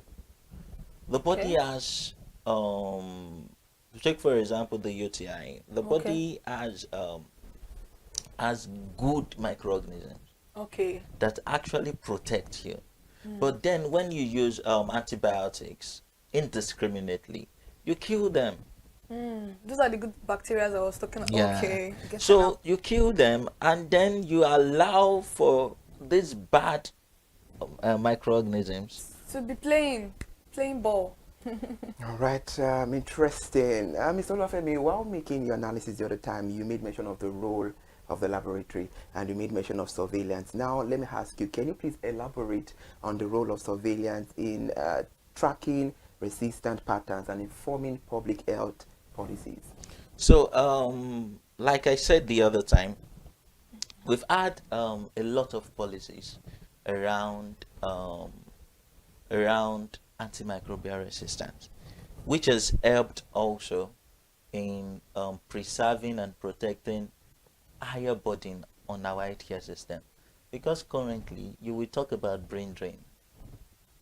I saw a consultant, I think nephrologist, saying that in the current statistics for consultant nephrologists is 1 to 1, is it 1 million in Nigeria. Now imagine a situation whereby, and what happens when antimicrobial resistance occurs and we do not track it down now, is that it increased hospitalization rate. People will keep on coming back and coming back and coming back to treat the same thing. And it increases the burden on our healthcare system. The same time a doctor would used to attend to like other people, it would keep on using it to attend to same persons. So we see that, and then we've had the role of the medical laboratory scientists to help the physician track down and know how to make their treatments more effective. So, like I said the other time, you cannot know if a drug is resistant if we do not tell you that it's resistant. We are the ones that know the pattern. We see it from the lab that, okay, after a while, and that is the reason for data. We have our data. So we see it from pattern that, okay, over a while, and for example, we have MRSA, which is the methicillin resistant Staphylococcus aureus, which is being tracked right now. That is the role of a medical laboratory scientist. So we see the pattern, we see the drugs that are being resistant to these things, and then we alert the policymakers that, see, these are the drugs that we've seen over time that is becoming resistant to this class of organisms. So it involved and it informs them of the kind of policies that can be taken to prevent these things. So in the National Action Plan it took effect from last year 2024 to 2028, over a 4 years period. There is the antimicrobial stewardship, which is a policy that promotes the prudent use of antibiotics in both man and animal. Do you know, shockingly, that one of the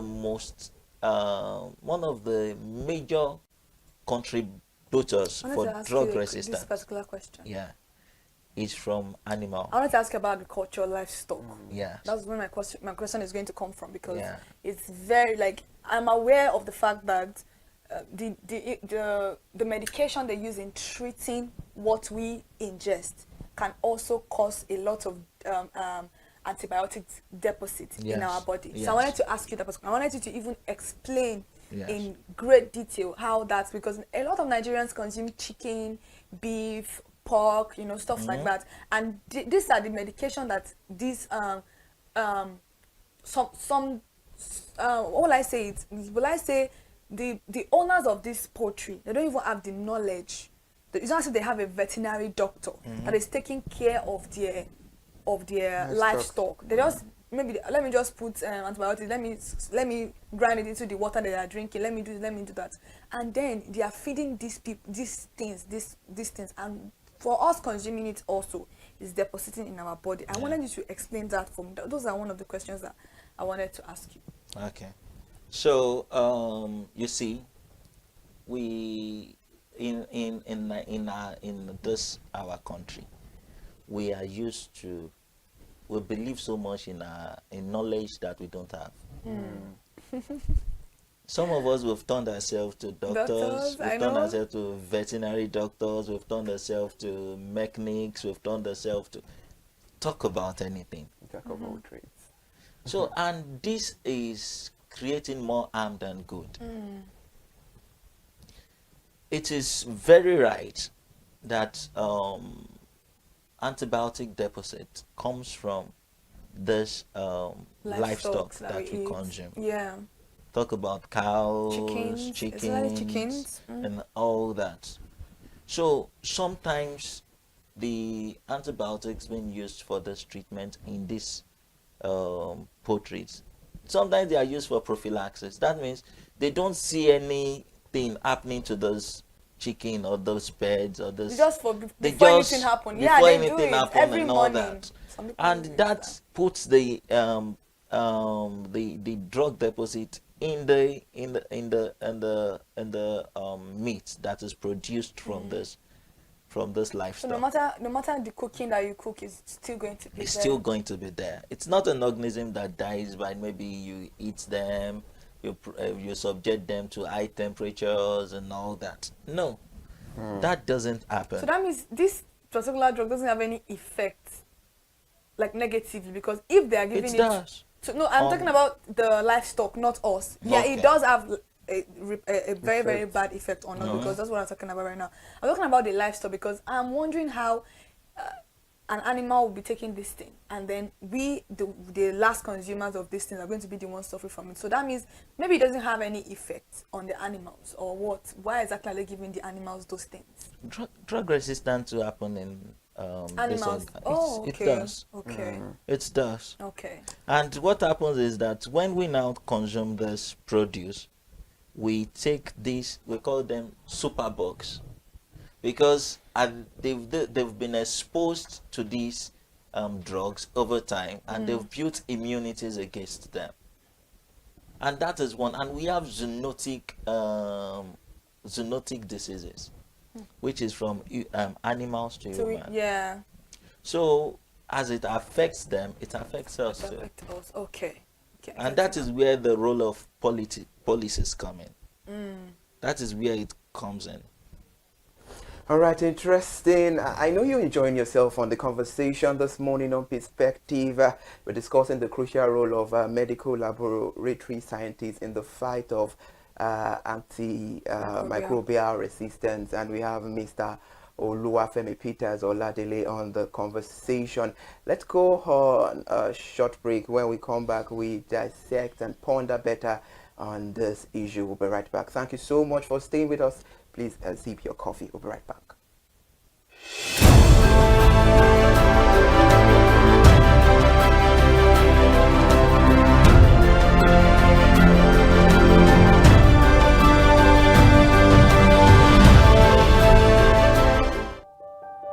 Hey there, do you know in the world today, everyone is a consumer, and as consumers, we all have the right to be heard. In Nigeria today, as a consumer, you have all right to product information, right to fair pricing, right to return goods, right to product labeling, right to fair dealings, and a lot more. Well then, have you heard about the new media channel? ConsumerHalla TV. ConsumerHalla TV. ConsumerHalla TV. At ConsumerHalla TV, our goal is to inform and educate consumers in Nigeria with insightful news alongside development within the fast-paced world of consumers through well-researched, specialized, and analytical content. Our vision at ConsumerHalla TV is to create an engaging platform that provides right connections for meaningful brands in Nigeria, thus creating a more caring world for consumers where business thrive. And guess what? Our ConsumerHalla brand is the first consumer complaint resolution portal in Nigeria, powered by a 72-hour feedback mechanism. We offer consumer advocacy, informative talk shows, branding promotions, advertising, and lots more. Connect with us via our YouTube channel at ConsumerHalla TV. Follow us on our Facebook page, ConsumerHalla TV, our Instagram page, ConsumerHalla TV, and do well to subscribe to our YouTube channel. Subscription is free. ConsumerHalla TV. At ConsumerHalla TV, you deserve to be heard.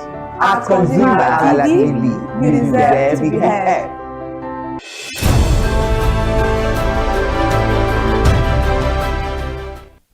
We appreciate you for still staying there and watching Perspective on ConsumerHalla TV. This is where we have discussions about pressing issues and burning issues making the round. And on the conversation, we are having something important that it's crucial to talk about. That is the crucial role of a medical laboratory scientist in the fight against antimicrobial resistance. And we have Mr.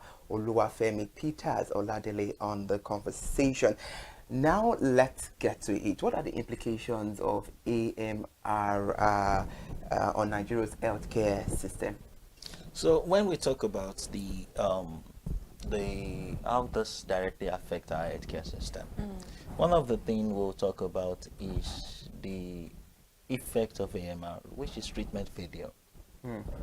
You notice that you keep on treating the same thing over and over again. And then this is increasing the burden on our healthcare system. So take for example, another topic is this typhoid thing. When people say that I have typhoid, and I have this thing, I have that, how do you know you have typhoid? Because before you have typhoid, the way you ingest salmonella is, have you taken any dirty water? Did you, how are you sure that? You can't even assert. If you have typhoid, you won't be the one to tell us you have typhoid. So you just say people just when they feel fever or they are pooing, they tell you that they have typhoid. Or diarrhea. Or diarrhea. which of course increases the burden, the healthcare burden we are faced with in the healthcare space. Where treatments now fail. We are now burdened with the fact that researchers will now have to look for new drug that can treat these infections. All right, I love this conversation a lot because it has to do with the daily lives of we Nigerians 247. And now you've told us about the implications of AMR on the healthcare system in Nigeria. So what step can Nigerians take to prevent AMR? And how can we promote the awareness? Because she mentioned about the awareness earlier on and about responsible antibiotic use, because there is a whole lot of misuse outside there. Yeah, that is why I must commend platforms like ConsumerHalla TV, which gives the privilege to put out this information there, because they say knowledge is power. Yeah, it is. More of these things are health behaviors that we've learned over generations. You see your mother treat any small thing, gives you anti-malaria, gives you 1 dose of antibiotics. When you give birth to, you believe that that is the pattern. And when you've seen it work once, you believe that it will continue to work. So it is on every one of us to put out that information. Like I must commend you telling your friend about the need to go to the hospital to get tested, to get proper treatment. And then I must commend also you giving your mother a feedback that, okay, this is what I went through. Listen, no, till now. But believe me, you've passed the message. They don't listen. These are our mothers. They don't listen. You tell them a lot of things. They'll be like, and you're more saying, you these children of nowadays. Since, do you know what's funny is that I feel like what you're saying is very true. It's like a generational thing. My mother did it. So why is it going to be a problem for me? This issue of dusting powder, all this rub for children. If I tell my mother, when I give birth, you will not shake my baby because of shaking baby syndrome. She doesn't believe any of that. Didn't I do it for you? You know how did you? Did you die? She tell me, like, you know all those. They are very funny that there are things that, and I now explain to her that, do you notice that the mortality rate in the country has dropped? Because people that are giving birth after you guys are more aware. You can't compare the mortality rate of when you were giving birth as at that time, even up to 2007, compared to it now. Even we losing mothers now, some mothers already have their birth plan. They will ask you, do you have blood in store for me? Because they are informed of all of these things. So, but the older generation would not listen. They would not listen to you because we have that issue. And these are issues that I feel like the public healthcare system needs to address. Maybe there's a need for just not taking drugs to rural area. There is a need for proper education. And I love the fact that you came here this morning to address people, to let them know that this is what is going on in the country. You having your baby on the same bed with you is as you saying that you want to just kill that child. God forbid, a lot of people's children die. You just see them, we slept together yesterday, now what happened? You might have rolled, or the people might have rolled and suffocated, but they don't understand any of this because they've been doing it, and so it is very, very safe and practical, which is not always like that. Very true. All right, now, what do you think is the fears of Nigerians that make them neglect hospitals and laboratory when they are feeling ill and prefer to do self-medication? Because this is becoming alarming, and right now we need to create that awareness that what you're doing is bad, and it's high time people stop it and do the right thing at the right time. You see, one of the things I must commend the Lagos State government for is their role in helping to reduce payment of healthcare services out of pocket. Okay. So you see the Lagos State, what do they call them now? I think, is it Lamasa or something, that are in charge of HMOs, Lagos State HMOs, Health Management organizations. Yes. So you see them going to rural communities to tell them that, okay, you can be on this platform and then you don't need to pay for healthcare services. A lot of them actually. So, Niger girls, I've seen a lot. Yeah. So one of the major contributors for people not patronizing it's money. And would you blame them? No. Because the economy has affected the healthcare system too. Take for example, some years ago, I'm a medical laboratory scientist. One of our reagents used in testing HIV used to sell for 18,000 naira. Guess how much is this now? Just to test for HIV. As in the kit used for testing. Guess how much it is now? How much? 120,000. I was thinking about that. 18,000. From 18,000. That was when? That was about a year ago or a year and a half. That's 2023. Let us say 2023. Let's say 2023. Wow. Now it's 120,000. Where would the money come from? People will pay. So one of the major reasons why people don't use healthcare facilities is because of money. And then the solution to that is we should encourage our people to be on HMO platforms. So it's not only because many people think HMO is just for office people, 9 to 5. No. So it's not just for office people. No, it's not. It's not. It's not. With the policy in Lagos State that every worker must be on HMO. If you are employing more than 5 staff, you must place them on HMO. So Ilera Eco is also like an HMO. Yes. Because I know that Ilera Eco, Yes, I think it's Ilera- for elderly. Is it Ilera just Eco. for elderly people? It's just No, for it's for everybody. Okay, okay. That one is for reducing Yeah. the money. But it only works for public hospitals, right? Yes. Okay.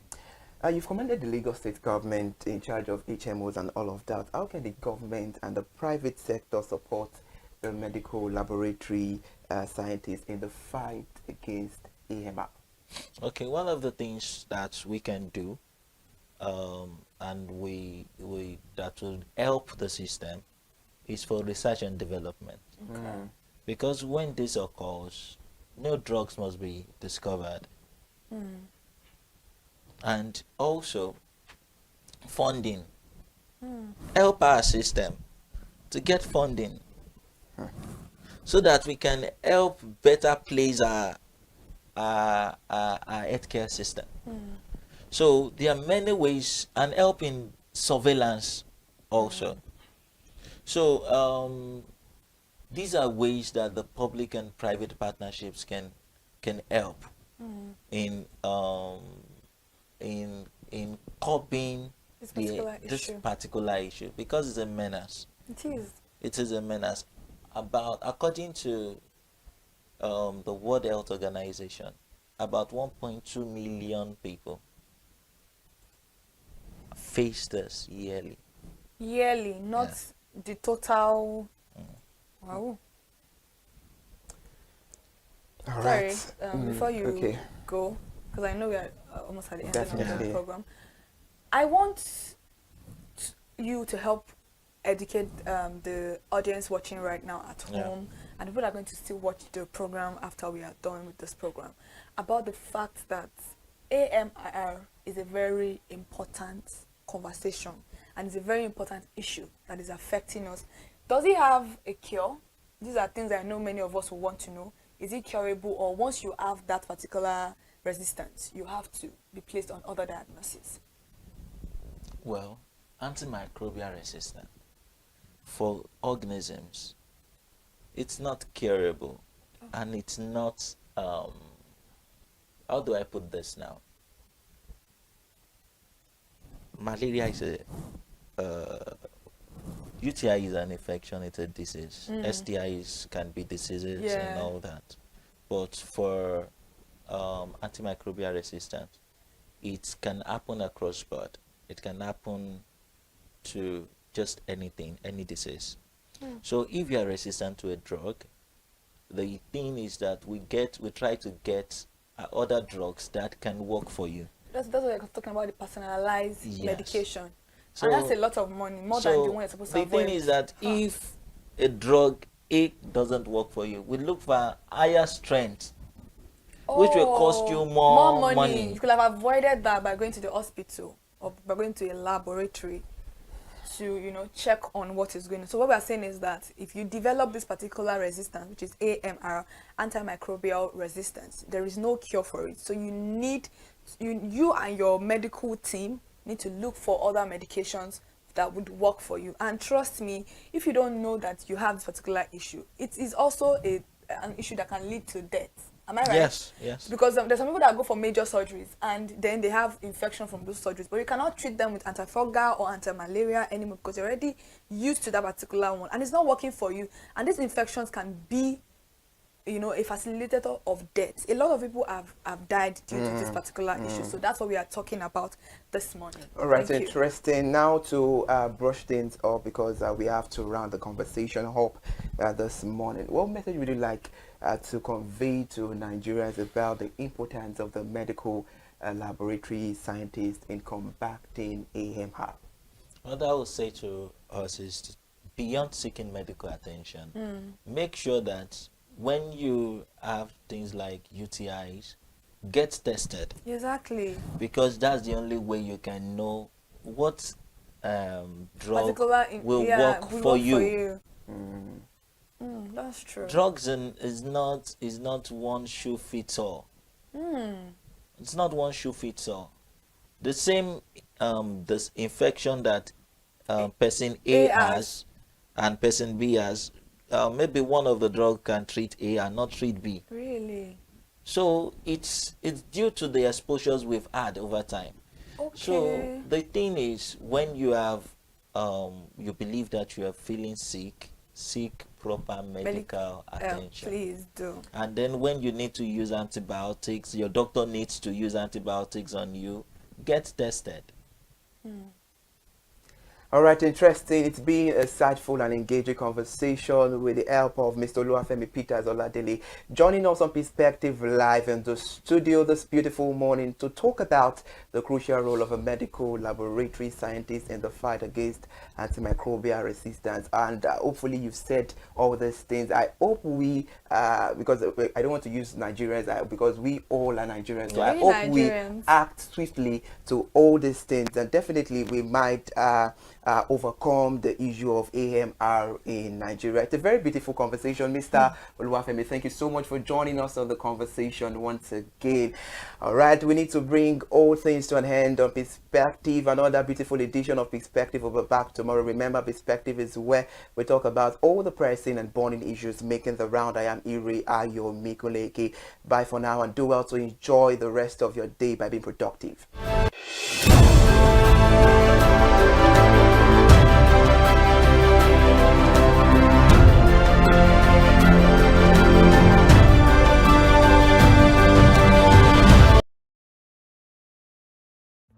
My name is Tunde Olufowora, and I'm the CEO of Bandai Communications.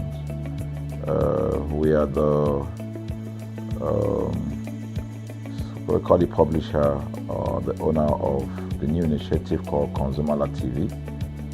ConsumerHallaTV is actually Nigeria's first consumer-centered, or call it consumer-centric television platform that aims to bring voice to the over 220 million Nigerians. It was a vision that came to my heart about 10 years ago. I remember that I was traveling. I traveled out of the country, on airline. And I had this unpleasant experience. It was a trip to an African country from Nigeria, and I actually went with a local flight from Nigeria. I wouldn't want to mention the name of the airline. And then it was to South Africa, and we landed in South Africa. And let me just paraphrase it.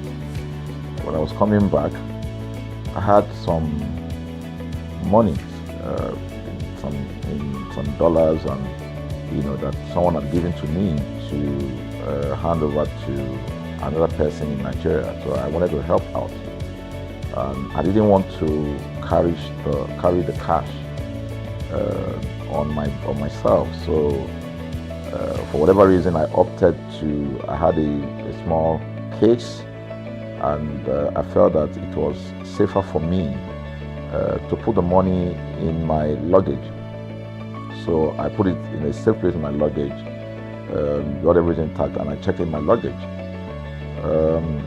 My arrival in Nigeria, I was standing and was waiting by the carousel just so that I could pick up my luggage, and then I was there for 1 hour. And waiting for my luggage. I didn't know that my luggage already arrived, and it was one of the luggage that was moving around on the carousel. So after about 1 hour wait, I looked to my left and my right. Almost everybody had gone. I think there were just about 2 or 3 left. So I beckoned on the woman that was on my side, and I noticed she was really in tears. Madam, what happened? She said, her bag has just been torn and a lot of things stolen. So I said, well, I've also been waiting for my own. She said, you better go and check those luggages there. Maybe yours is one of them.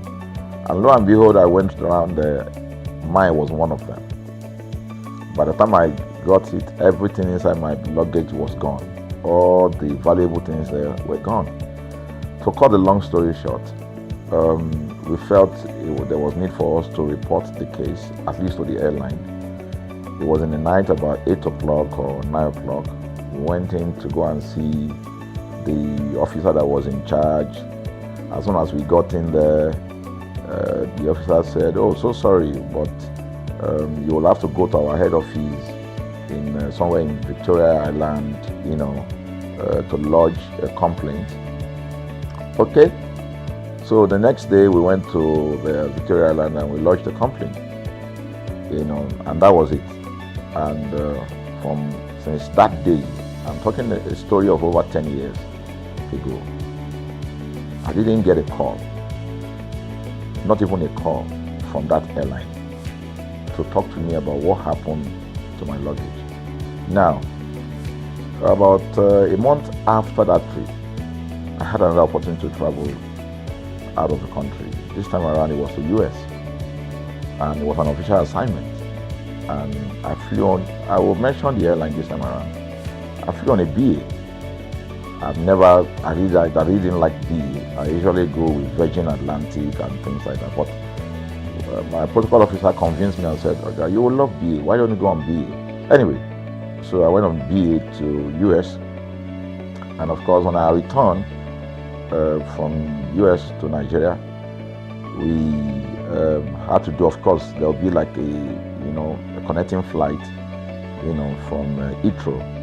So we got into London Heathrow, and then because it was through Heathrow that we went, and then so they changed since it was BA, they changed the aircraft this time around to a bigger one. I mean, clearly because there were more Nigerians, or more people that were planning to come to Nigeria, and then we boarded. Not quite 10 minutes into the flight, in the air, the aircraft started malfunctioning. The air conditioning compartment were not functioning very well. I was on what you call business economy. The whole of that business economy, all the way to economy side, the ACs were not working well. It was hot. And then I was watching. And then from that moment till we got to Nigeria. From that moment till we got to, I'm just trying to paraphrase. From that moment till we got to Nigeria, I could remember very well how many times the pilot, broke into conversation and had to apologize and say, "We're really very sorry about this." He was giving us almost every 30 minutes. There's always a kind of update. "So sorry, this is what we're doing now, this is what we're doing." While we were on that journey, I also remember an incident. So they came, the crew apparently couldn't resolve they couldn't manage the crisis or what was going on about it. They couldn't fix it. So they came up and said, "We're so sorry, but for all the inconvenience, we're declaring, free lunch, free whatever it is you want, you can get." So trust Nigerians, you need to hear how everybody were jubilating, But something struck me. The experience I had just about a month before, and this experience, somehow I started comparing them. I was trying to see how this matter will be managed. Again, to cut the story short, we landed in Nigeria on the BA. Before we landed, the pilot announced and said that for the inconvenient, they will be giving a voucher of £50 to everyone that flew on that aircraft. I thought it was a joke. I mean, it was my first time with BA, but for what I knew or know of the British man would never even play with his 1 penny, talking of £1. So I felt that must be a joke of the year. So we left. I got back to my office. I think it was just about a week after. My officer, our guys in our mail room came up and said, "Oh, you have a parcel." So I said, "Parcel? Yeah." So they bought this parcel, wrapped. I opened it, and boom, I bought the document out. It was the £50 voucher from BA. So what's the tenor of this story? An experience with one airline was terrible, no apology. An experience with another one, even though it was a bad experience, but it was very managed, well managed. So managed that even if we have suffered anything in that aircraft, you probably, for the sake of how they manage it, we have forgiven them. So that was how this journey started. So I started thinking, my mind, this is what we go through in this country.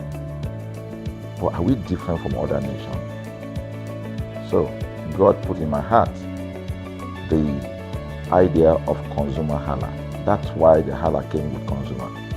And we started that journey about 10 years ago. We started by creating a platform called ConsumerHalla, where consumers, so I discovered that Nigerian consumers don't have a voice. So things happen, and that's it. We live with everything. So we've started the journey from creating the platform. We have an app, we even have a magazine, and we thought we could move it from that to the next stage, which is the television. So the TV today, has come. So I would say precept by precept, line upon line, we have been able to build on our aspiration, to finally bring to birth this unique and exciting platform, So it's a digital telecast, and our goal is to further connect consumers in Nigeria to brands with insightful news, development within the fast-paced world of consumers. The world of consumers is growing at a very fast pace, So we want to inform Nigerians. We want to get them educated about their rights, So our role is that we're going to educate consumers in Nigeria, all right? So by bringing them specialized and what you call analytical, research-based content generation that will inform, educate, sensitize the audience, So that's ConsumerHallaTV. So I call it an offshoot of our ConsumerHalla brand. ConsumerHalla brand actually was the first we call it the first complaint or consumer complaint resolution portal. When we started it about 10 years ago, or about 7 years ago, it became the first complaint resolution portal. We created it so that Nigerians can actually lodge complaint on that portal. We spent a lot of resources to build a very robust platform where today, if you have any complaint, about any brand, any leading brands in Nigeria, and you go on that platform, you can actually click, just a click, you can find the brand, you can actually lodge your complaint, and once you submit it, that complaint will be routed to that organization, and within 72 hours, we will obtain feedback for you. We build it in such a way that we have connection to almost all the organizations, and it's been working. We've resolved several complaints for people without having to charge them any penny, because the idea is not to charge. So what we have done with ConsumerHallaTV is to take it to the next level. So we hope to,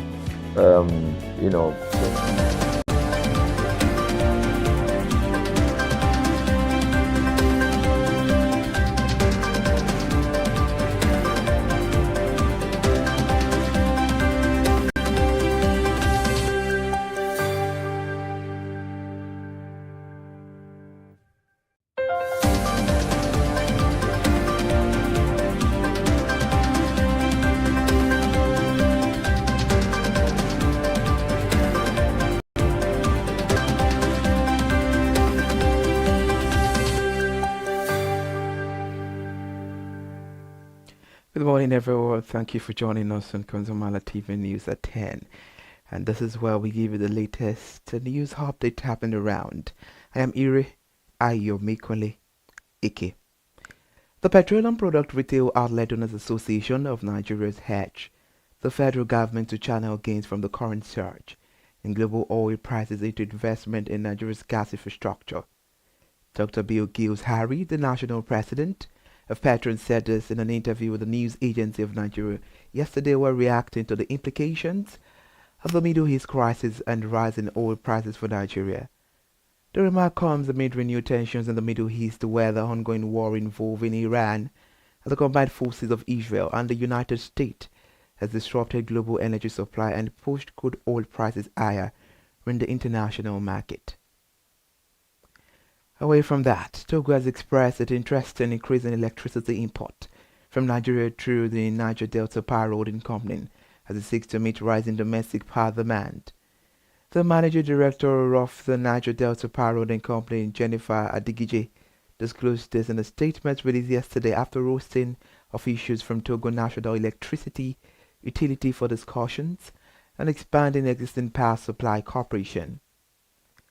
The visiting delegation from Campaign Energy Electrique de Togo was led by Director General Debo Kamba Barando, who said the country currently purchases about 75 megawatts per hour of electricity from the Nigerian company under a bilateral power supply arrangement.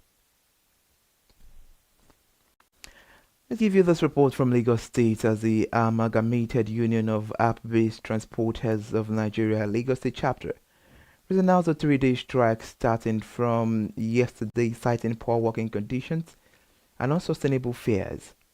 The Union Public Relations Officer, Mr. Stephen Iwindoye, made the announcement during a news conference in Lagos State yesterday. Meanwhile, the news agency of Nigeria reports that app-based drivers have raised concerns about economic challenges affecting their work on platforms such as Bolt, Uber, InDrive, and LagRide. The statement says drivers operating on platforms such as Uber, Bolt, InDrive, and LagRide face a rise in operational costs, including high fuel prices, vehicle maintenance, inflation, and daily living expenses. The federal government of Nigeria and the International Labour Organization have reaffirmed their commitment to deepen the collaboration to promote decent work, social justice, and effective labour management in the country. The Permanent Secretary of the Federal Ministry of Labour and Employment, Mr. Sali Usman, made an announcement during a coordination meeting between the ministry and the ILO held in Abuja. This was contained in a statement issued over the weekend by the Ministry Head of Press and Public Relations, Anna Daniel. ILO is a specialized United Nations agency founded in 1990 and is dedicated to promoting the social justice and internationally recognized human and labor rights. Let's move to Ekiti, where the Ekiti health workers at the Federal Teaching Hospital at Ekiti State have congratulated the newly appointed Chief Medical Director of the tertiary facility, Prof. Kolawole Ogundepe, on his appointment by President Bola Ahmed Tinubu. The Joint Health Senior Union Chairman in FETHI, Oje Oladiji, and the Secretary John Akinola said the appointment was a testament to Mr. Ogundepe's capacity and his capability for expressing his confidence that he would take the facility to greater height. President Bola Ahmed Tinubu had approved the appointment of Mr. Ogundepe, consultant in plastic and reconstructive surgery and former Chief Medical Director of Afeba Balola University for the multi-system hospital, as the CMD of FETHI. Mr. Oladiji, however, and Mr. Akinola, in a statement made available in Ado-Ekiti yesterday, titled "The Congratulatory Message to Prof. Kolawole Ogundepe," urged the new Chief Managing Director to make the tertiary health facility a destination for quality healthcare delivery. Away from Ekiti State, now let's give a report where the Socio-Economic Right and Accountability Project has urged President Bola Ahmed Tinubu to order an investigation into the alleged spending of about 5.9 billion naira of the rebranding of the Nigerian National Petroleum Corporation into the Nigerian National Petroleum Company Limited. The organization called on President Bola Ahmed Tinubu to direct the Attorney General of the Federation and Minister of Justice, Lateef Fagbemi, alongside anti-corruption agencies to investigate the expenditure. In an open letter dated the 14th of March and signed by Serap Deputy Director Mr. Kolawole Oluwadare, the group said there should be full transparency regarding the reported spending. The official statement says Serap urges you to urgently direct the Attorney General of the Federation and Minister of Justice Mr. Lateef Fagbemi and appropriate anti-corruption agencies to promptly investigate the alleged expenditure of about 5.9 billion naira reportedly spent on the rebranding of the Nigerian National Petroleum Corporation to the Nigerian National Petroleum Company Limited. Away from that, the Nigeria Labour Congress has demanded an urgent intervention from the federal government to cushion the effect of the recent spike in petrol prices, calling for a cost of living allowance, a wage award for workers, tax relief, and immediate steps to revive the country's public refineries. The Labour Centre said the sharp rise in fuel prices is now selling between 8,170 naira and 8,300 per litre, and this has worsened the economic hardship facing Nigerian workers and citizens, warning that the nation risks severe social unrest if urgent measures are not taken. The NLC also accused the government of leaving Nigerians at the mercy of the volatile global oil prices triggered by the escalating Middle East crisis, noting that the situation has exposed the fragility of Nigeria's downstream petroleum sector and the pending suffering of workers and their families. Now let's move to the foreign scene, where Japan said today it is beginning the release of its strategic oil reserves after the International Energy Agency indicated earlier that the release would begin in Asia and Oceania before other regions. The IEA members agreed on March 11 to tap oil stockpiles to cushion the surge in prices caused by the war in the Middle East, by far the largest ever response of its kind.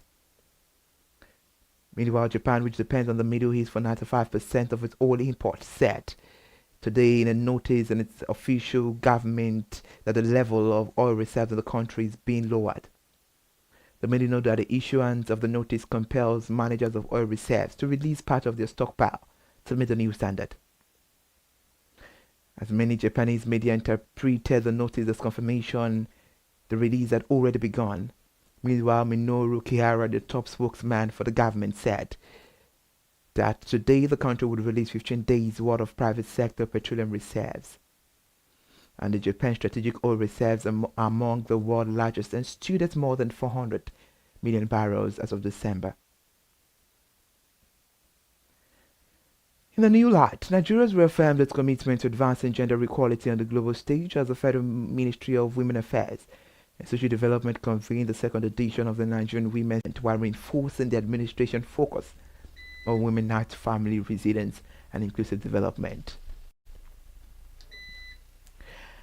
Away from that report, if you're just joining us, this is ConsumerHallaTV News at 10.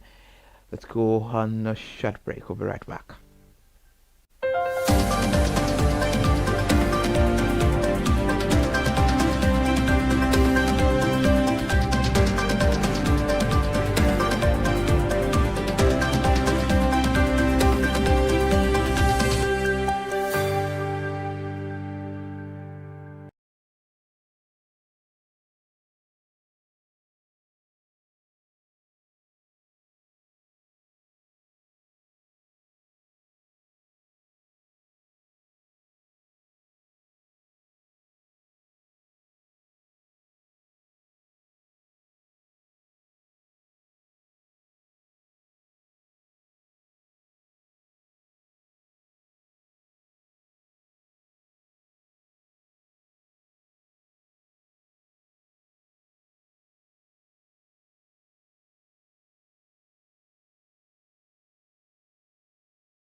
Thank you for still staying with us. If you're just joining us, this is ConsumerHallaTV News at 10.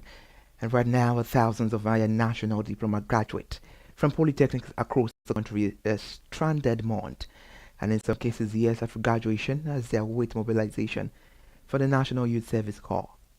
Many of the graduates blame the administrative bottlenecks within their institutions and the limited mobilization quota allocated by the scheme.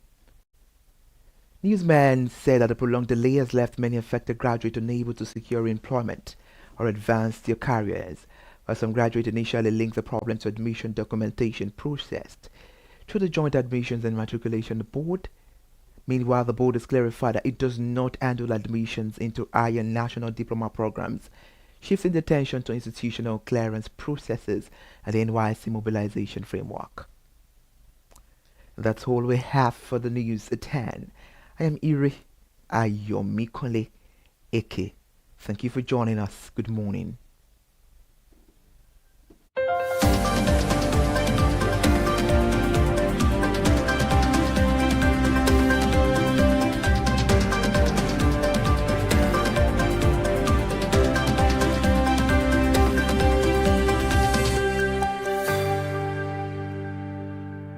The narrative. We want to give, the right direction. Nigeria has the largest consumer market in the world with a population of over 220 million people. Why should we be the one that is suffering the most? Everywhere you turn to, it's as though Nigerian consumers don't have a voice. You're traveling, you buy a ticket.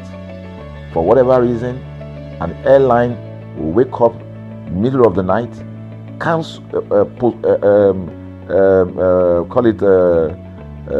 delay the flight for whatever reason, and then you'll be waiting at the airport for hours. You'll be there for 2 hours, 3 hours, no any explanation. Then while you're there, they can even wake up and say, oh, flight has been cancelled. So everybody carry their luggage and go home. Nothing happened. Of course, things are changing. We must commend government because government is beginning to wake up, but there's still a lot to be done. And we believe that we can help to make, bring about those right changes. So we offer deliberately, part of what we do is that we also offer advocacy, all right?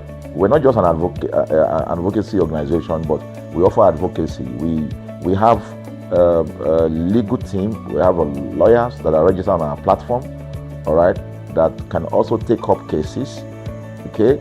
So, and we've taken up many cases like that, and won those cases. So, ConsumerHalla is a platform to help consumers to, we're not fighting brands, but rather we say we're bringing about an amicable, resolution of conflict, such that it will be beneficial to the consumers and also be beneficial to the brand.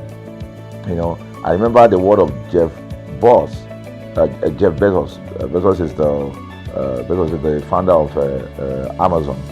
He said that the most important single thing, all right, for an organization is to focus obsessively, use the word obsessively, on the customer. We often say that customers is a king. They should sit at the top of the ladder. In our environment, customers are the ladder. A brand wakes up today, decide what product to produce. They wake up today, decide how much the consumer should pay. They wake up to decide everything for consumers. So consumers are just at the receiving end, and yet they are milking the consumers. There's no price regulation in this country, none.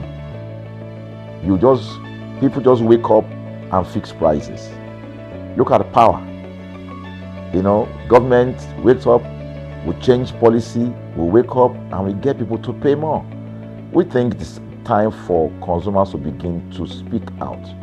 In speaking out, in engaging, we can get the brand to begin to do what is right. And of course, I know that the consumers themselves need to be educated. So our role, our vision also is to ensure that we educate consumers, we bring awareness. A lot of Nigerian consumers don't even know about their rights. You buy a product from a supermarket. I've had this experience. You buy a product from a supermarket, all right? For whatever reason, you take that product back to your house, and maybe something went wrong somewhere.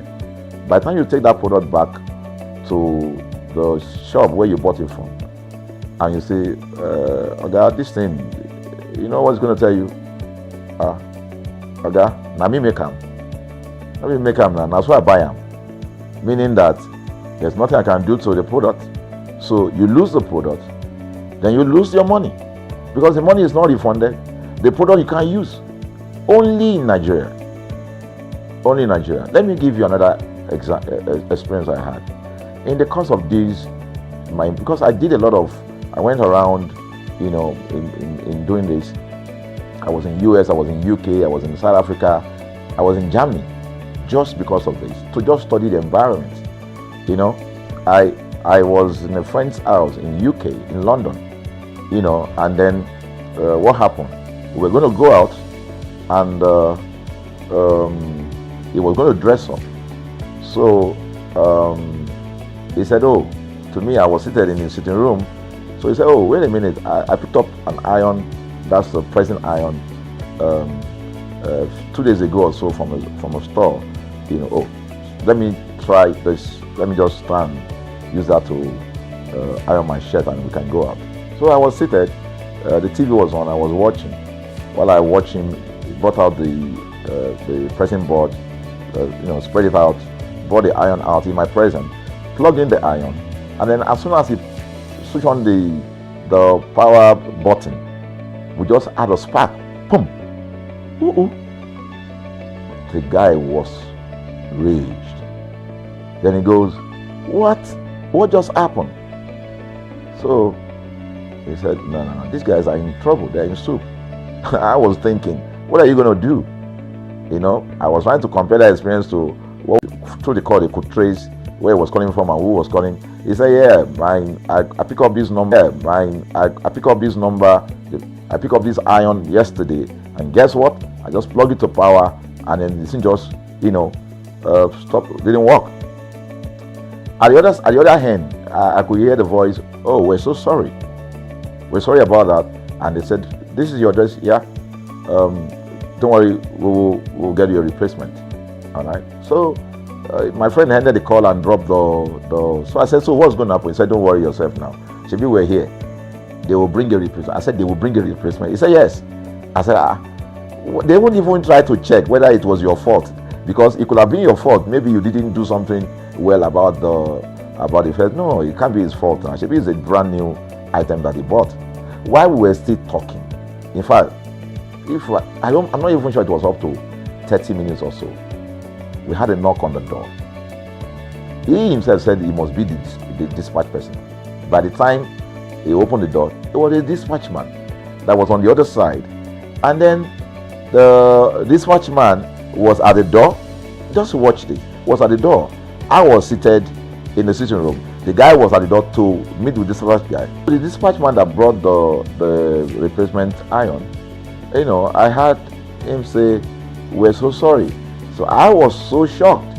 I mean, a dispatch man, this guy is a dispatch, so also apologize.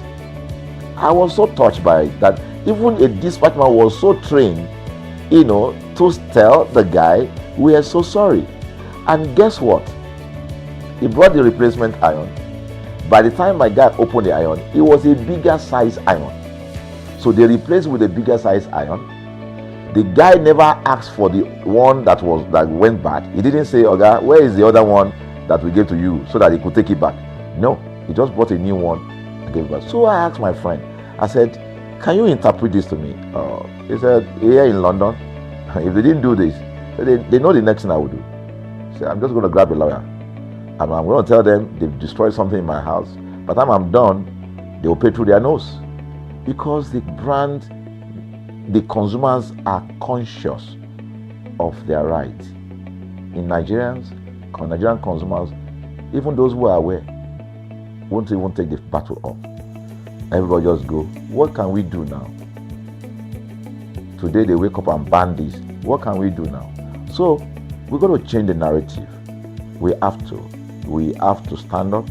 So the vision of ConsumerHalla TV is really to create an engagement platform that constantly mirrors the minds of consumers and provide right connections for meaningful brands in Nigeria.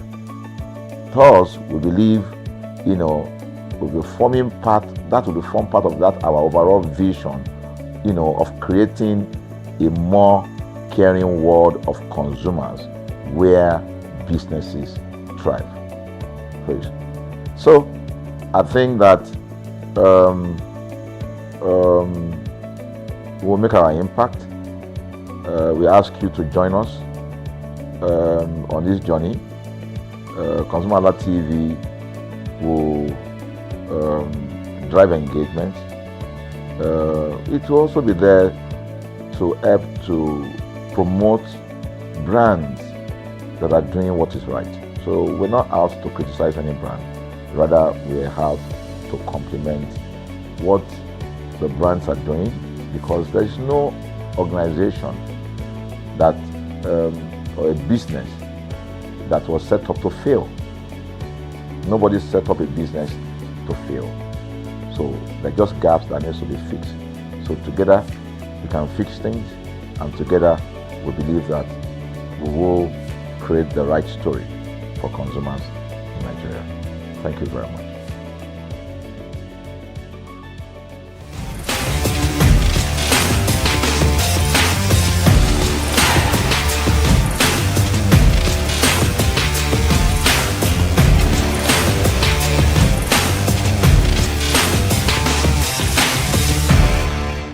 Hello consumers, in the world of finance, what is the secret ingredient that brings empowerment in business and personal goals? I am Elizabeth Abefe and I'm live here in Lagos, Nigeria. You're welcome to Consumer Voice on ConsumerHalla TV, where consumers share their preference with brands. But today, we will be finding out whether consumers knows about microfinance and what benefits do they gain from this. Come with me, let's get it started.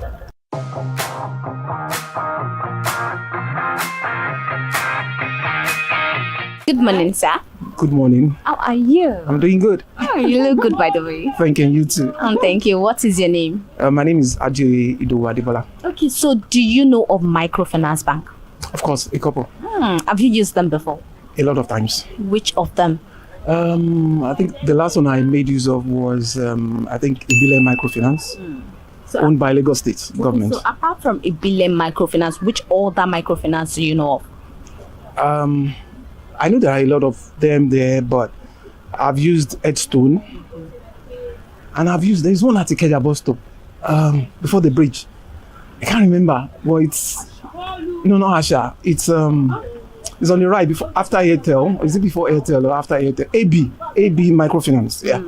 AB Microfinance. Okay. Yeah. How have they been? What do you use them for? Let me ask, what do you use them for? I'm an entrepreneur, and one thing I've learned over a period of time is your money can never be enough for a business. If you want to be a good business person, you must learn to use what is called OPM. That's other people's money. So I use their money to, improve my business. It's not like I don't have my